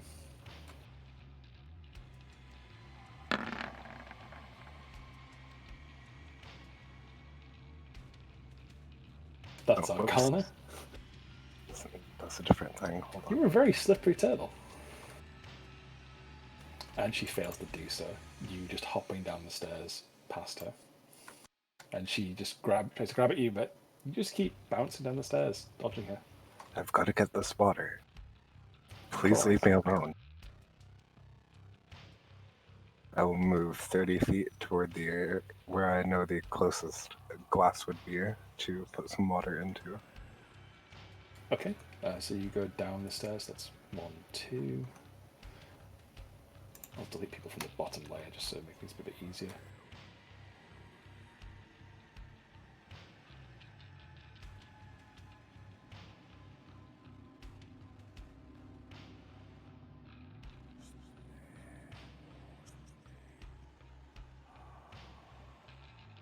So you would be there, the bottom layer.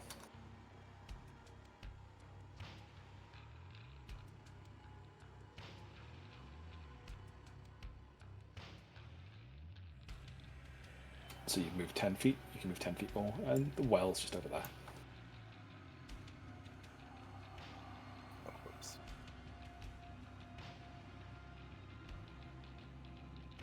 Oh, there it is.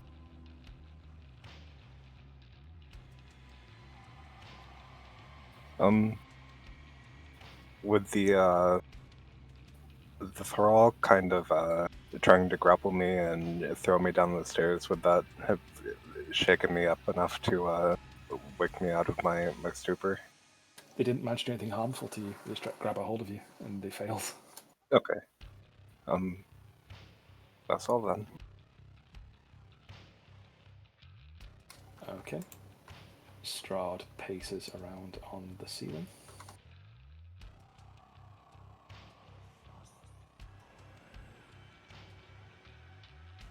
And will take an action. Crunk. I don't need to like. Do I need to jump out of bed or did the thunder strike, You'd be like- prone at this point, yes. So you are laying down. And I've got to use half my movement to stand up. Is that correct? Yes. Okay, so I'll do that, and then with the remaining, I can't really do that. I guess I'll jump outside the door and shout at Crawl, try and like jostle him. He wouldn't be in line of sight for you. He's not up there anymore. He Oh, is okay. downstairs. Is this like a fence here? Can I look over? That is a balcony. So I can see down here. Yeah. You could see him, yes. Yeah. Okay, I'm gonna throw a javelin at him. Okay. 20 will hit. For 3 damage. I guess I'll throw another one as well. 25 hits. For 4. And that'll be it for me. Okay.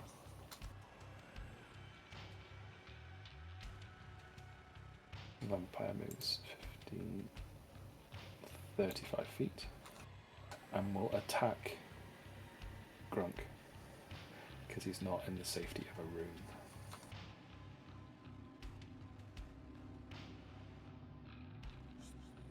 Okay, he'll unarmed strike you. Does a 15 hit? That's a miss. Okay, he'll attack you again.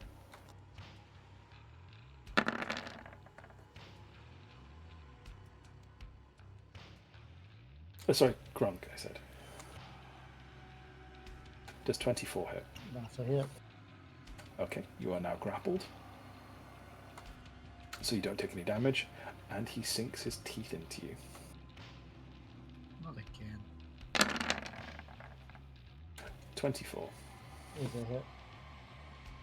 Okay, you take 15 damage.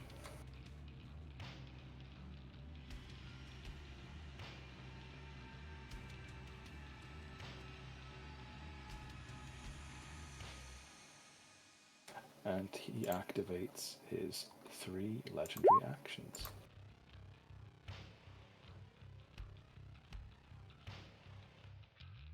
Moira, your turn.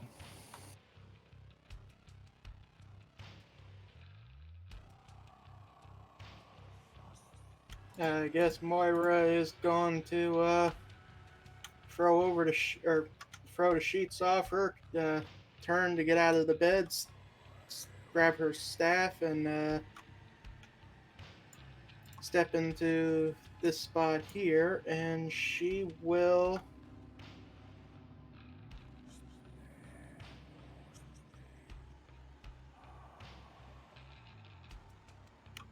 Yeah, since I don't have the 4th level spell slot, I will summon a Fey Spirit directly behind the vampire. Okay.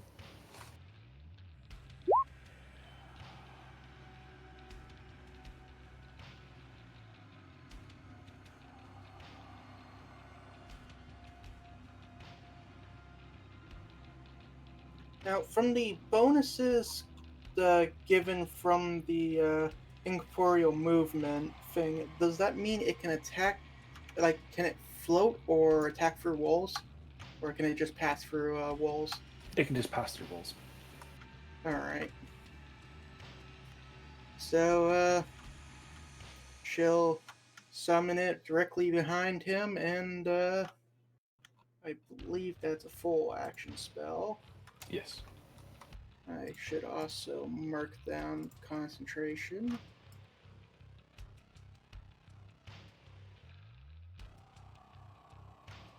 So it will be the summon's turn, and it will attack the vampire.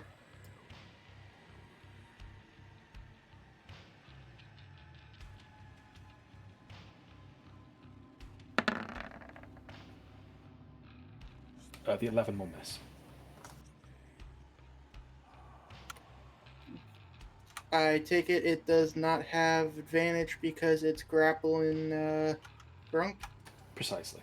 Grunk is very much inconvenienced, let's say.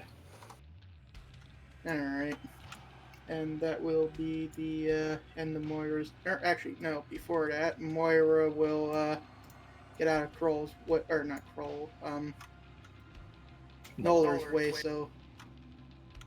Yeah, so that will be the end of Moira's turn.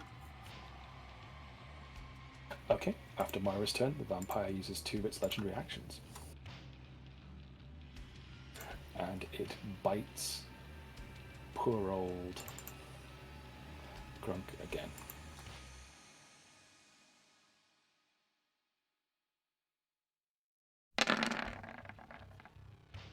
$14.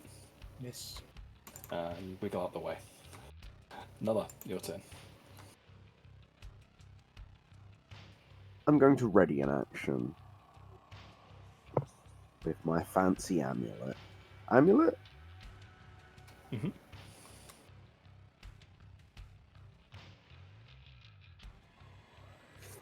And potentially use up the last of its charges with it.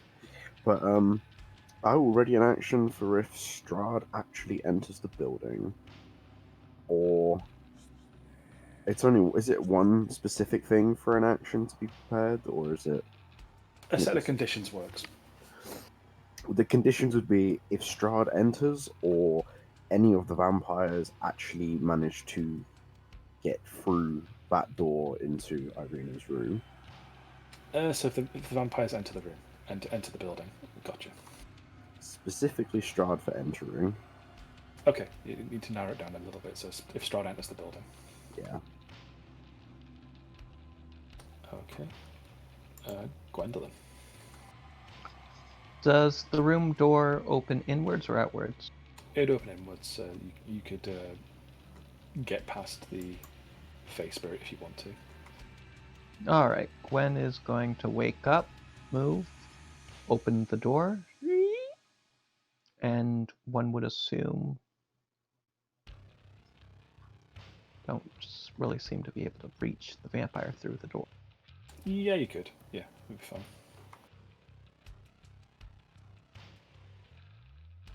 Well, in that case, she would see that the vampire is attacking Grunk, and she would try to whack. Okay, go for it. 17 will hit. For 12. And Gwen will attack again. Whack. 18 hits. For 6. And I will use a bonus action to do Second Wind. Or, yeah, Second Wind? No. Second Wind is more HP to you. Action Surge. Action Surge, more attacks. Yes.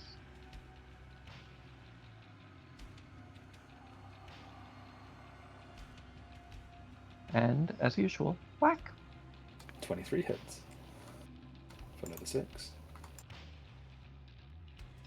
So Gwen opens the door and sees the vampire You get another attack as grappling. well. You've got you get to take the attack action again, so you get to your 2 attacks.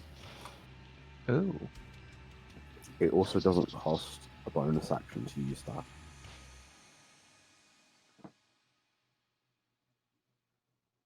Oh. Okay. Even better. 16? 16 also hits. That is its AC. It's only wearing noblish robes. For the 12. Oof. Okay, so she just starts hacking and hacking and hacking. And when it doesn't go down, she will try and knock it on the backs of the knee to try and knock it down and see if it'll let go of Grunk that way with her shield as a bonus action. Okay.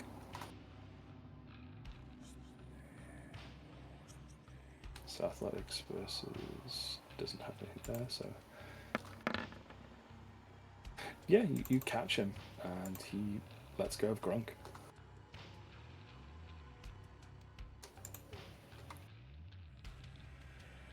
And is knocked prone.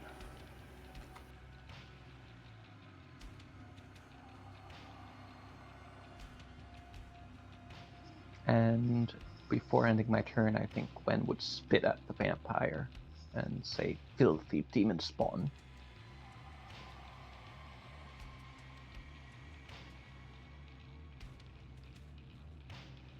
Okay, Church. I guess spotting Crawl heading outside, Church will make his way over to him. There's a vampire right up here, though, right? Yes, there is.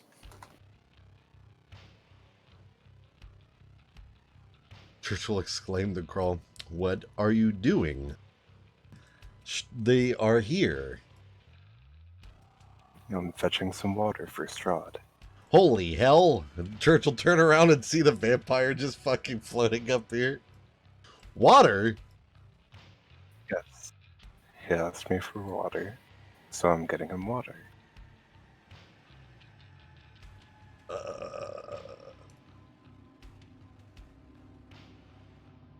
Would Church recognize the effects of Charmed?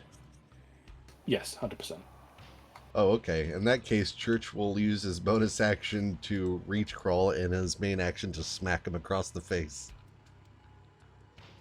Crawl snaps out of it. That'll be it.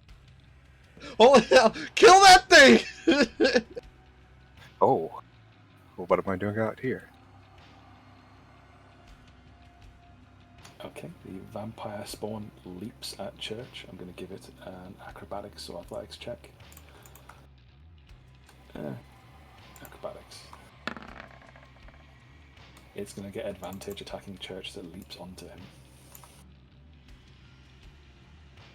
It's going to attempt to grapple you. Uh-huh. Does a 20 hit you? Yes, it does. Okay, you are now grappled, and it tries to bite you. Does a 16 hit? No, it does not. Oh, wait. No, it doesn't. Okay, you are grappled, but you are not bitten.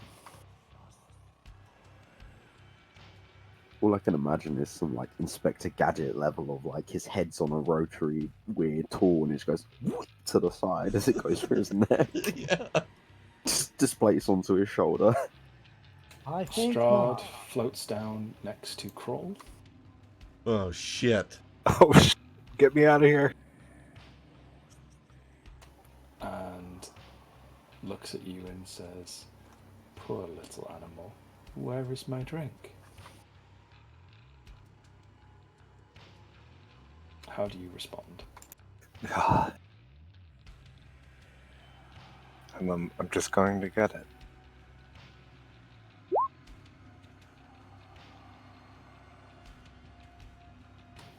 Be fast about it then.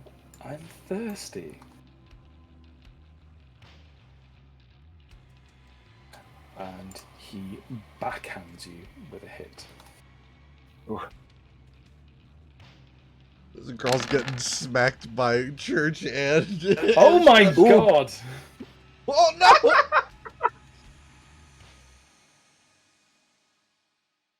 Let's see if anything untoward happens. Yes! Oh my... Yes! So, Crawl ducks at the last second, and his hand sweeps out, and he strikes the vampire spawn, somewhat aghast, and she goes sprawling onto the floor and takes quite a bit of damage.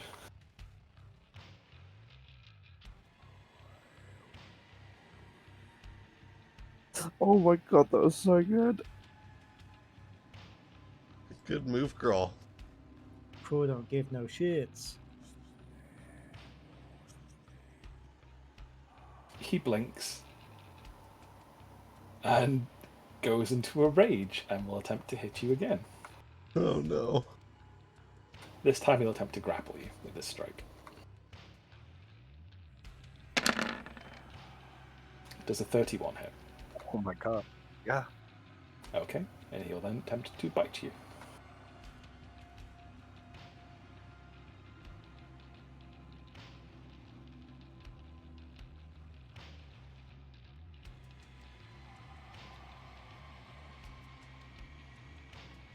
Come on, game.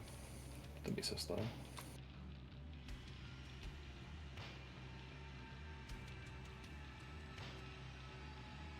He crits you.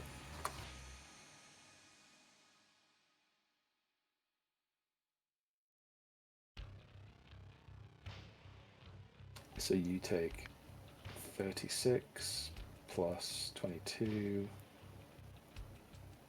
58 points of damage. I'm down.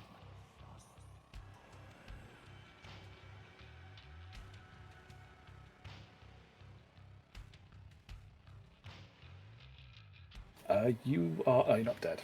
Not dead. Just if the necrotic damage takes your HP down to 0, you'd be dead.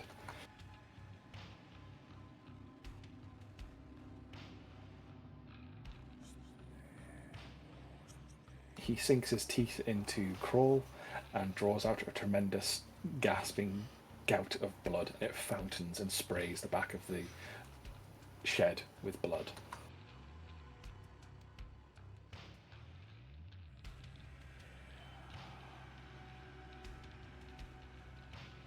Next I come for you, Vampire Hunter Spawn.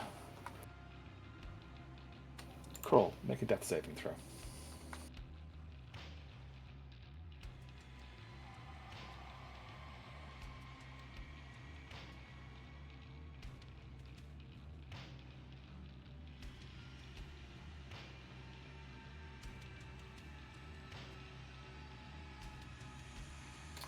It's one success.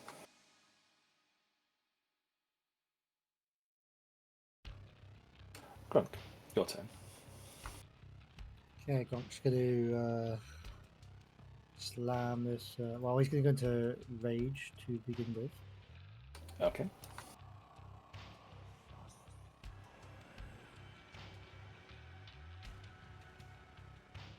And is going to use his Rage Storm Soul to attack the downed vampire, Okay, he has disadvantage on this dexterity saving throw.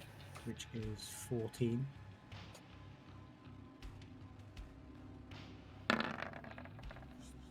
He fails, so he takes that 3 damage and you get 3 temporary hit points. And then he's going to follow that up with 2 attacks with his hammer. Okay. That's a crit and a 16. 16 hits. So that's 19 plus 7, so that's 26.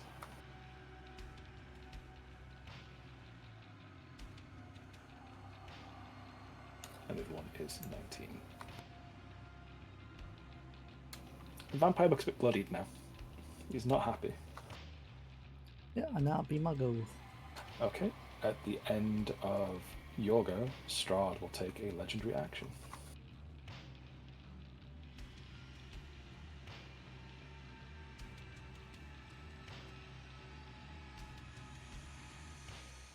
Strahd will use... Well, he'll move and he's an unarmed strike against the vampire. I doesn't need to move, he's right next to him, so he just does the strike for 1. He'll attempt to grapple you with this hit.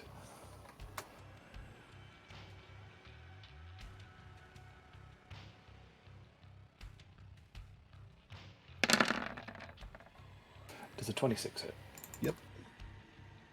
Okay, he reaches out and grabs you by the throat. Okay. That'll He be whispers 20 through... I'm sorry. You don't take any damage, it's just a grapple. Oh, okay. He whispers through his fanged teeth, "I'll see your father die, then you. I will drag you kicking and screaming to his grave. Little puppet." Very spooky. I hope so. He's quite a callous person, quite mean when it comes down to things. The vampire will stand up, using half his movement. That's the wrong person, that's Gronk they're targeting. Wait, did Grunt get his guy? Yeah, I've good. He did. Legendary actions are done after a person's turn. Oh no, I didn't see Grunk's go happen. He smacked with a crit and then hit with a 16. Hot damn. Nice. The vampire will simply just slash at Gronk twice, seeking to just batter him.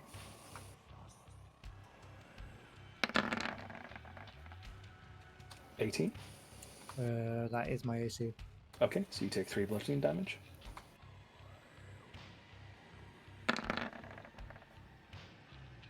Then the 3 damage, so 6 damage total.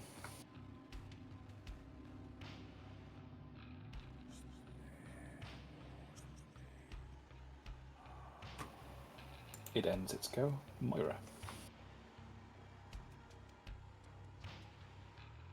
Moira will move back into a position where she can see it, and she will cast...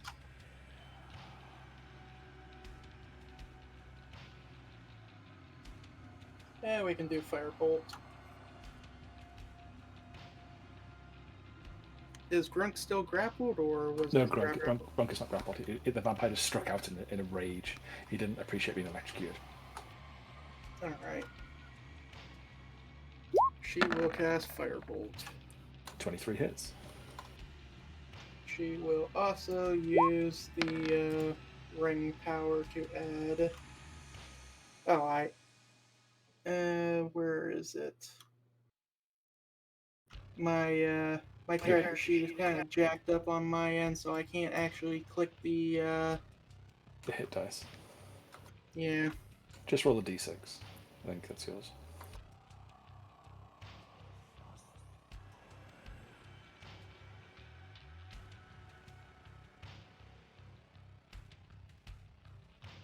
One d6 minus 1.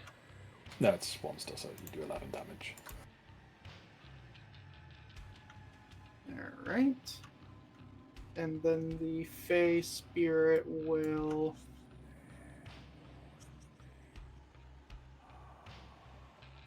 Where's the short sword? There it is. Will attack with its short sword. Okay. This will be the advantage, so 25 definitely hits. That's magical, so that's all taken. So 11 damage. At the end of your go, the vampire uses a legendary action to attack Grunk. This time he will attempt to grapple. Obsessed with you.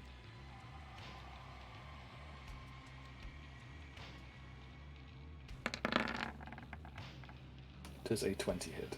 Indeed it does. Okay, you are once again grappled.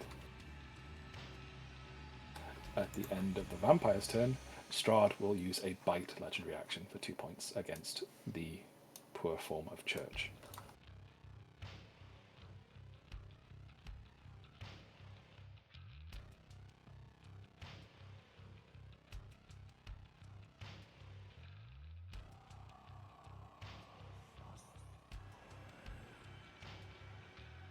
I swear I pressed the button.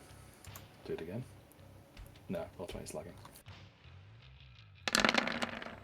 Does a 17 hit? Yep. Okay, you take 90 in piercing and 8 points of necrotic damage.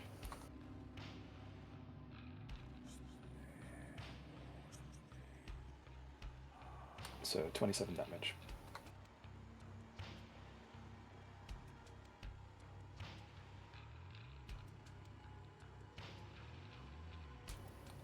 Nova, your turn. I can't realistically get around or do anything here, and I'm going to be doing the same thing as before, preparing in action. You could run forward and hop over the banister. Or you could kick out the glass and hop out the window. No, I'm going to stand here and ready my action in case Strahd decides to enter. Okay, sure thing. You won't have to worry about that, not until he's done killing us, at least.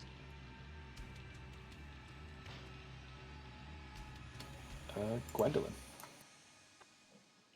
Alright, Gwen is not very happy that this vampire is still freaking way too close to Irina and Ismark, so whack. 19 hits. Yep. For 9 slashing damage.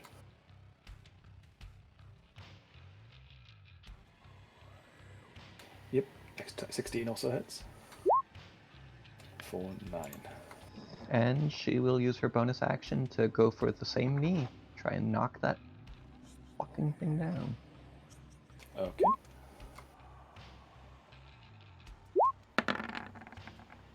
Yeah, he goes prone again.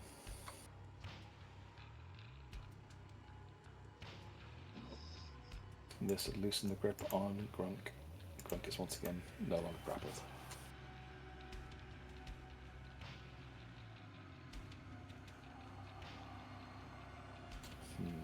The vampire is getting pretty beaten up, so at the end of your turn, he makes an unarmed strike at Gwendolyn.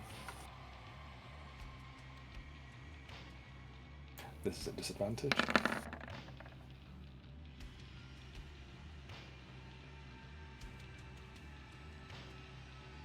That's the second time tonight. The second time.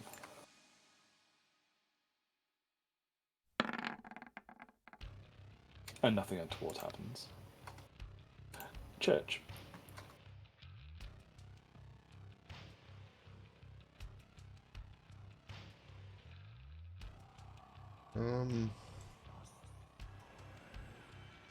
Well, I suppose Church is going to try and bring back one of the golden oldies, since he's being strangled by Strahd, and I guess he's going to attempt to jam an open vial of poison ivy vine in Strahd's mouth. Okay, make a sleight of hand check. So 13.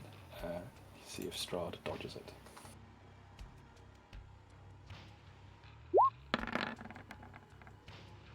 He does. Poison ivy is knocked from your hand and it splashes on the floor, and a pool of tendrils of poison ivy vines starts emerging from the ground, and Strahd looks on him with disgust. Ooh, 28. God damn, he rolled a 19.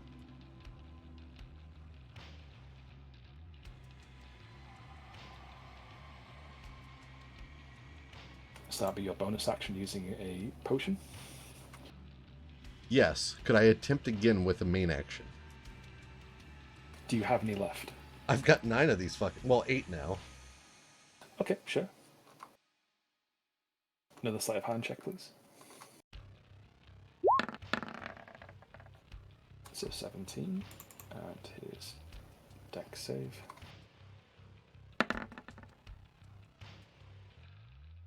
He just continues to bat them out of your hands and yells at you, foolish child. These trinkets will not work on me. I'm going to use my inspiration to try and reroll.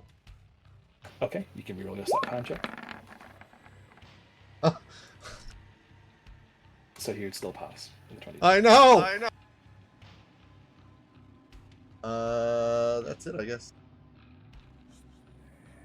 Okay. The vampire spawn finally gets back up and goes skittering into the house.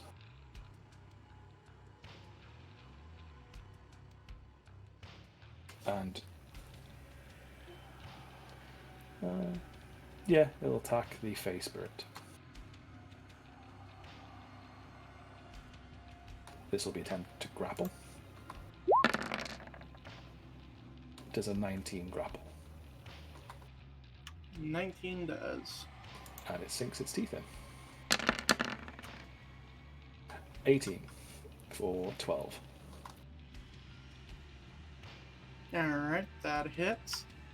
Out of curiosity, would my summons also get that +1 AC bonus? No. Alright. So this one is grappled. Why is Strahd going up? That makes sense. And the order of turns. Crawl. Make a death saving throw, please. That is 2 successes. Nice.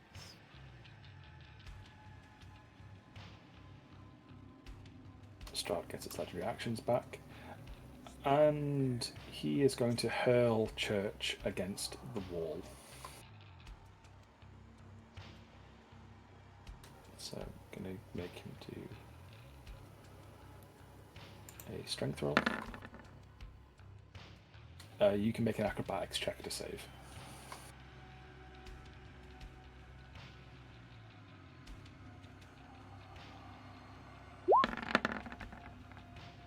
You do. You nimbly dodge out of the landing and land over there, just on your feet. And he curses and stalks up the stairs.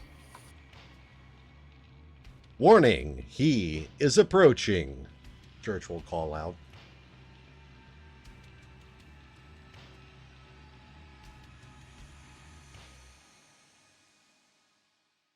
So that would have been 15 of his movement. And he will fly over to here. I was gonna say, I've just seen him. Does that trigger my reaction thing? Am I? Yes, it does. He is now in the building. As he starts flying, Nola presents the thing, and sunlight on top of, well, basically the doorway. Okay. Can you flash the spell? Yes.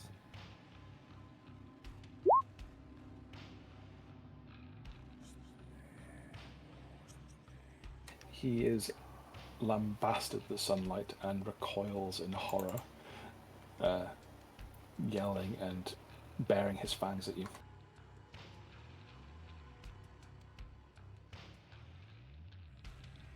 Well, hopefully it helps do something.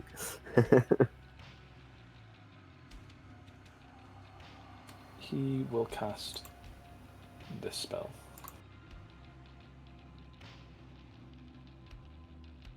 I will attempt to counterspell. Okay.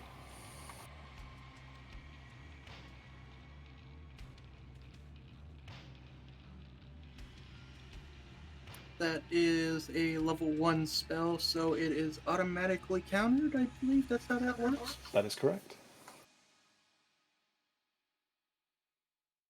Because of this, he retreats up out of the building and yells, "My children, curse the sunlight, not again! Fetch me my bride and return to the castle. I must flee."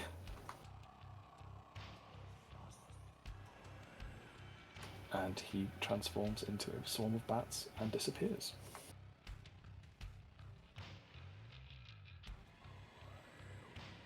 He is very afraid of that symbol.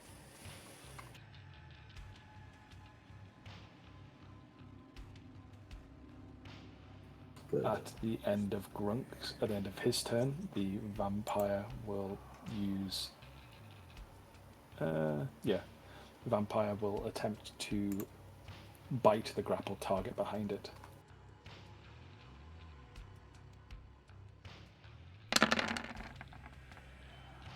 "24 for 23.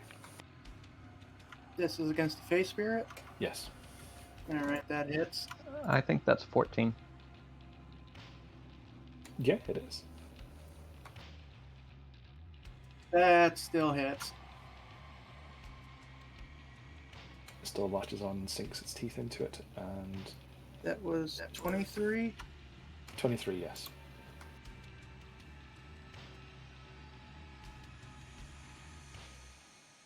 Oh, sorry, Grunk, your go. Okay, same storm attack for the one between me and the spirit. Okay. So this is a deck save again at disadvantage. It definitely fails. So it takes 4 damage.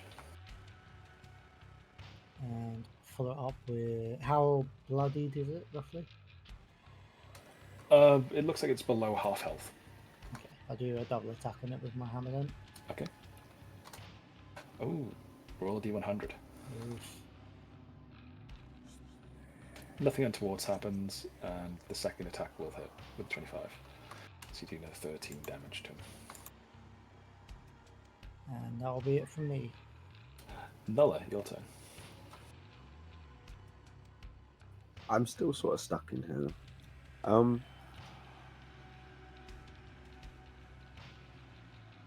Well, you can move. Oh no, the door's locked. I was going to say, would I be able to potentially run through Grunk and Moira, grab the vampire spawn, and try and jump off the balcony with it? Sure. And land on it flat on the ground. It'll be. I'll give it advantage against the check, but sure, make an athletics check. As you tackle this thing to the ground, so 24 down.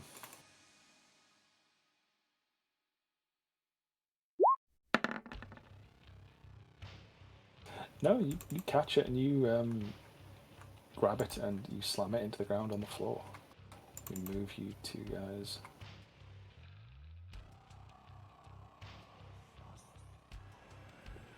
He barges past Grunk and Moira, and you see him sort of, as he's slinking his legs over the balcony, grabbing the vampire spawn and just placing it under him as he drops down. Okay, it'll take 3d8 damage, you take 2d8 damage. That's fine. Do you want to roll the damage? For Sure, I'll me. roll damage. That's the vampire, and for you, you get 8.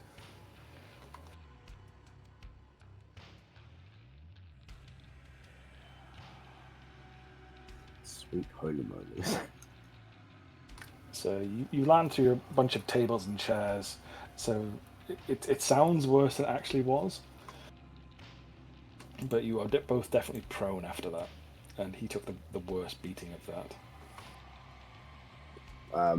Considering I used half my movement to get to him, can I use my other half to stand back up after that? Certainly you can. Yeah, I'll do that, and I think that's all I can do, as I don't have a bonus or other action to use. I'll consider that a grapple. Well, a shove, technically. So you have another attack. Sure, I'll whack him with my mace. Morning Star, I keep calling it a mace. 27 hits. And you can reroll the damage if you want. You have to take the higher of the two. Right, so you can reroll the damage. That was the rule. Do you want to? Or do you want to stick with that? Oh yeah, I might as well. I'll take the 11. Okay. It thuds into his face with a crunch, and you hear bone surrender to the black and silver, and blood pooling out of his face and his eye collapsing. Moira. Moira will cast Firebolt at the spawn. Gee, you know what? Let's do Eldritch Blast instead. So both beams at that. Okay. 22 and 17 both hit.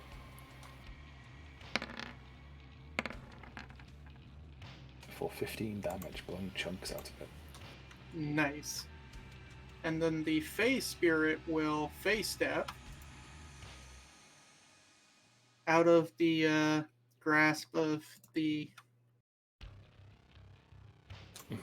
vampire spawn and will attack it with its short sword. 24 hits. For 17 damage. It is looking very badly injured. And that will be the end of Moira's turn.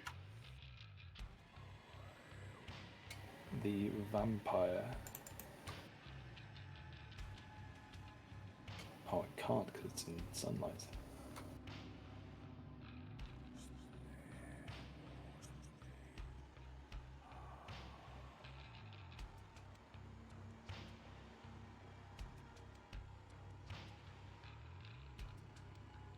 He's just going to have to spider climb up the wall as a dash action. So he uses 15 to stand up. Oh, he disengages, doesn't he? No, he has to dash. He's low enough that he's just running away for his life. So he steps away from you. You can make an attack of opportunity. 19 will hit.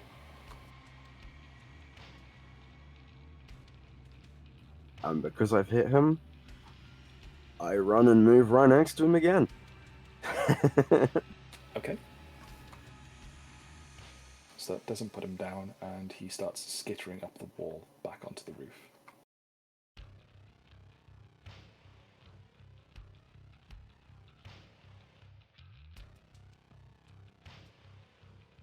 And runs away.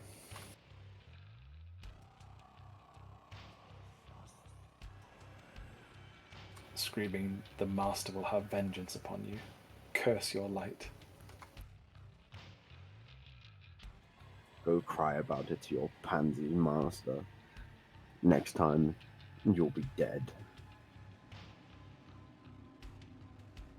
Okay, Gwendolyn's turn. Gwen's going to step out of the doorway and try and, like, she didn't see what happened to the vampire, but not seeing him and seeing the vampire spawn, she will whack. 12 will miss. Whack. 23 hits. For 8. Okay. It is nearly down. And she will use her bonus action to try and knock it to the floor.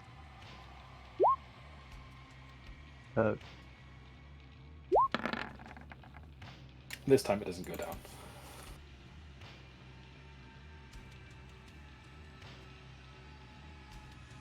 And that's her to go.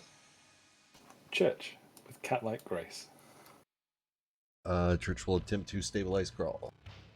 Okay, give me a medicine check, please, unless you've got a medicine kit. Nope, no medicine kit. 8 does not do it. That'll He be is it. Bleeding very heavily. That's it. Okay. The vampire spawn will attempt to grapple Gwendolyn. Does a 22 do it? Oof. Here I was saying fat chance. Okay, I'm grappled. Okay, and a bite. 21. 21 equals my AC with the the purity seal and the ray of light. So Okay, so you take 14 damage. I will use the St. Andrew's Fervor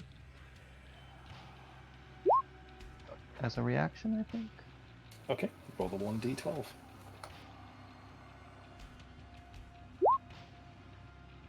So you negate 3 and turn it into temporary hit points, so you take off 6, so you just take 8 damage. Okay. Crawl, give me a death saving throw.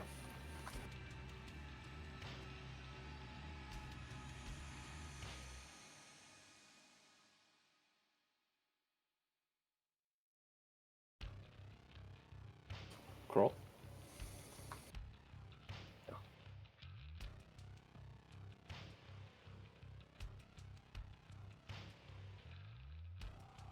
Even with the +1 mod from the beacon, that is a failure. That is 2 successes, 1 failure.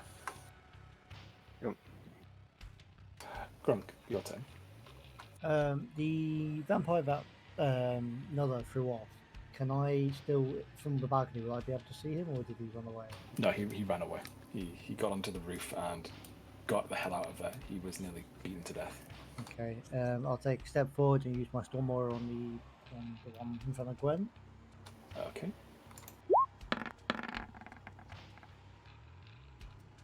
Does 16 beat that? It doesn't. So she takes 2. And could I attack it if I stood here? Yeah. I will do that then. I'll double hit for this vampire. 24 hits, 22 hits.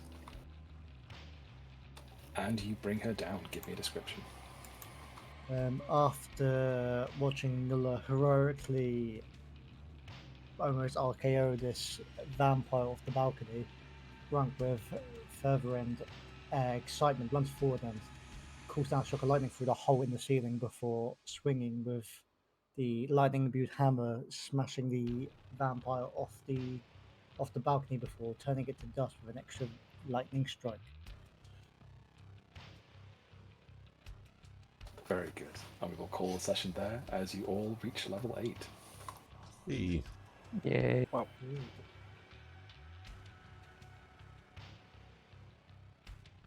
Woohoo.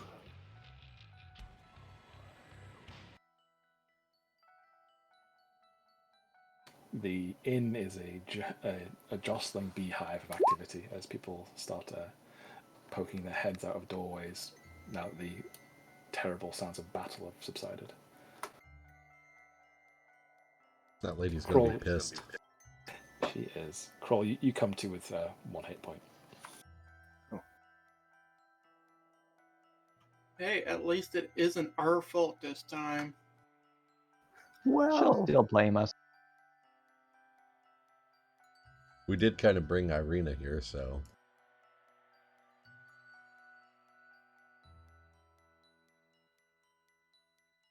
I hope that was a suitably spooky and fun time in Vallaki again. The last time you'll see it of it, hopefully. That was a really good session. I enjoyed that. Quite a lot happened. Fair bit of roleplay this session, which is good, I think, in my opinion. But as always, anything you liked or didn't like, let me know, either in DMs or just say here. That's fine.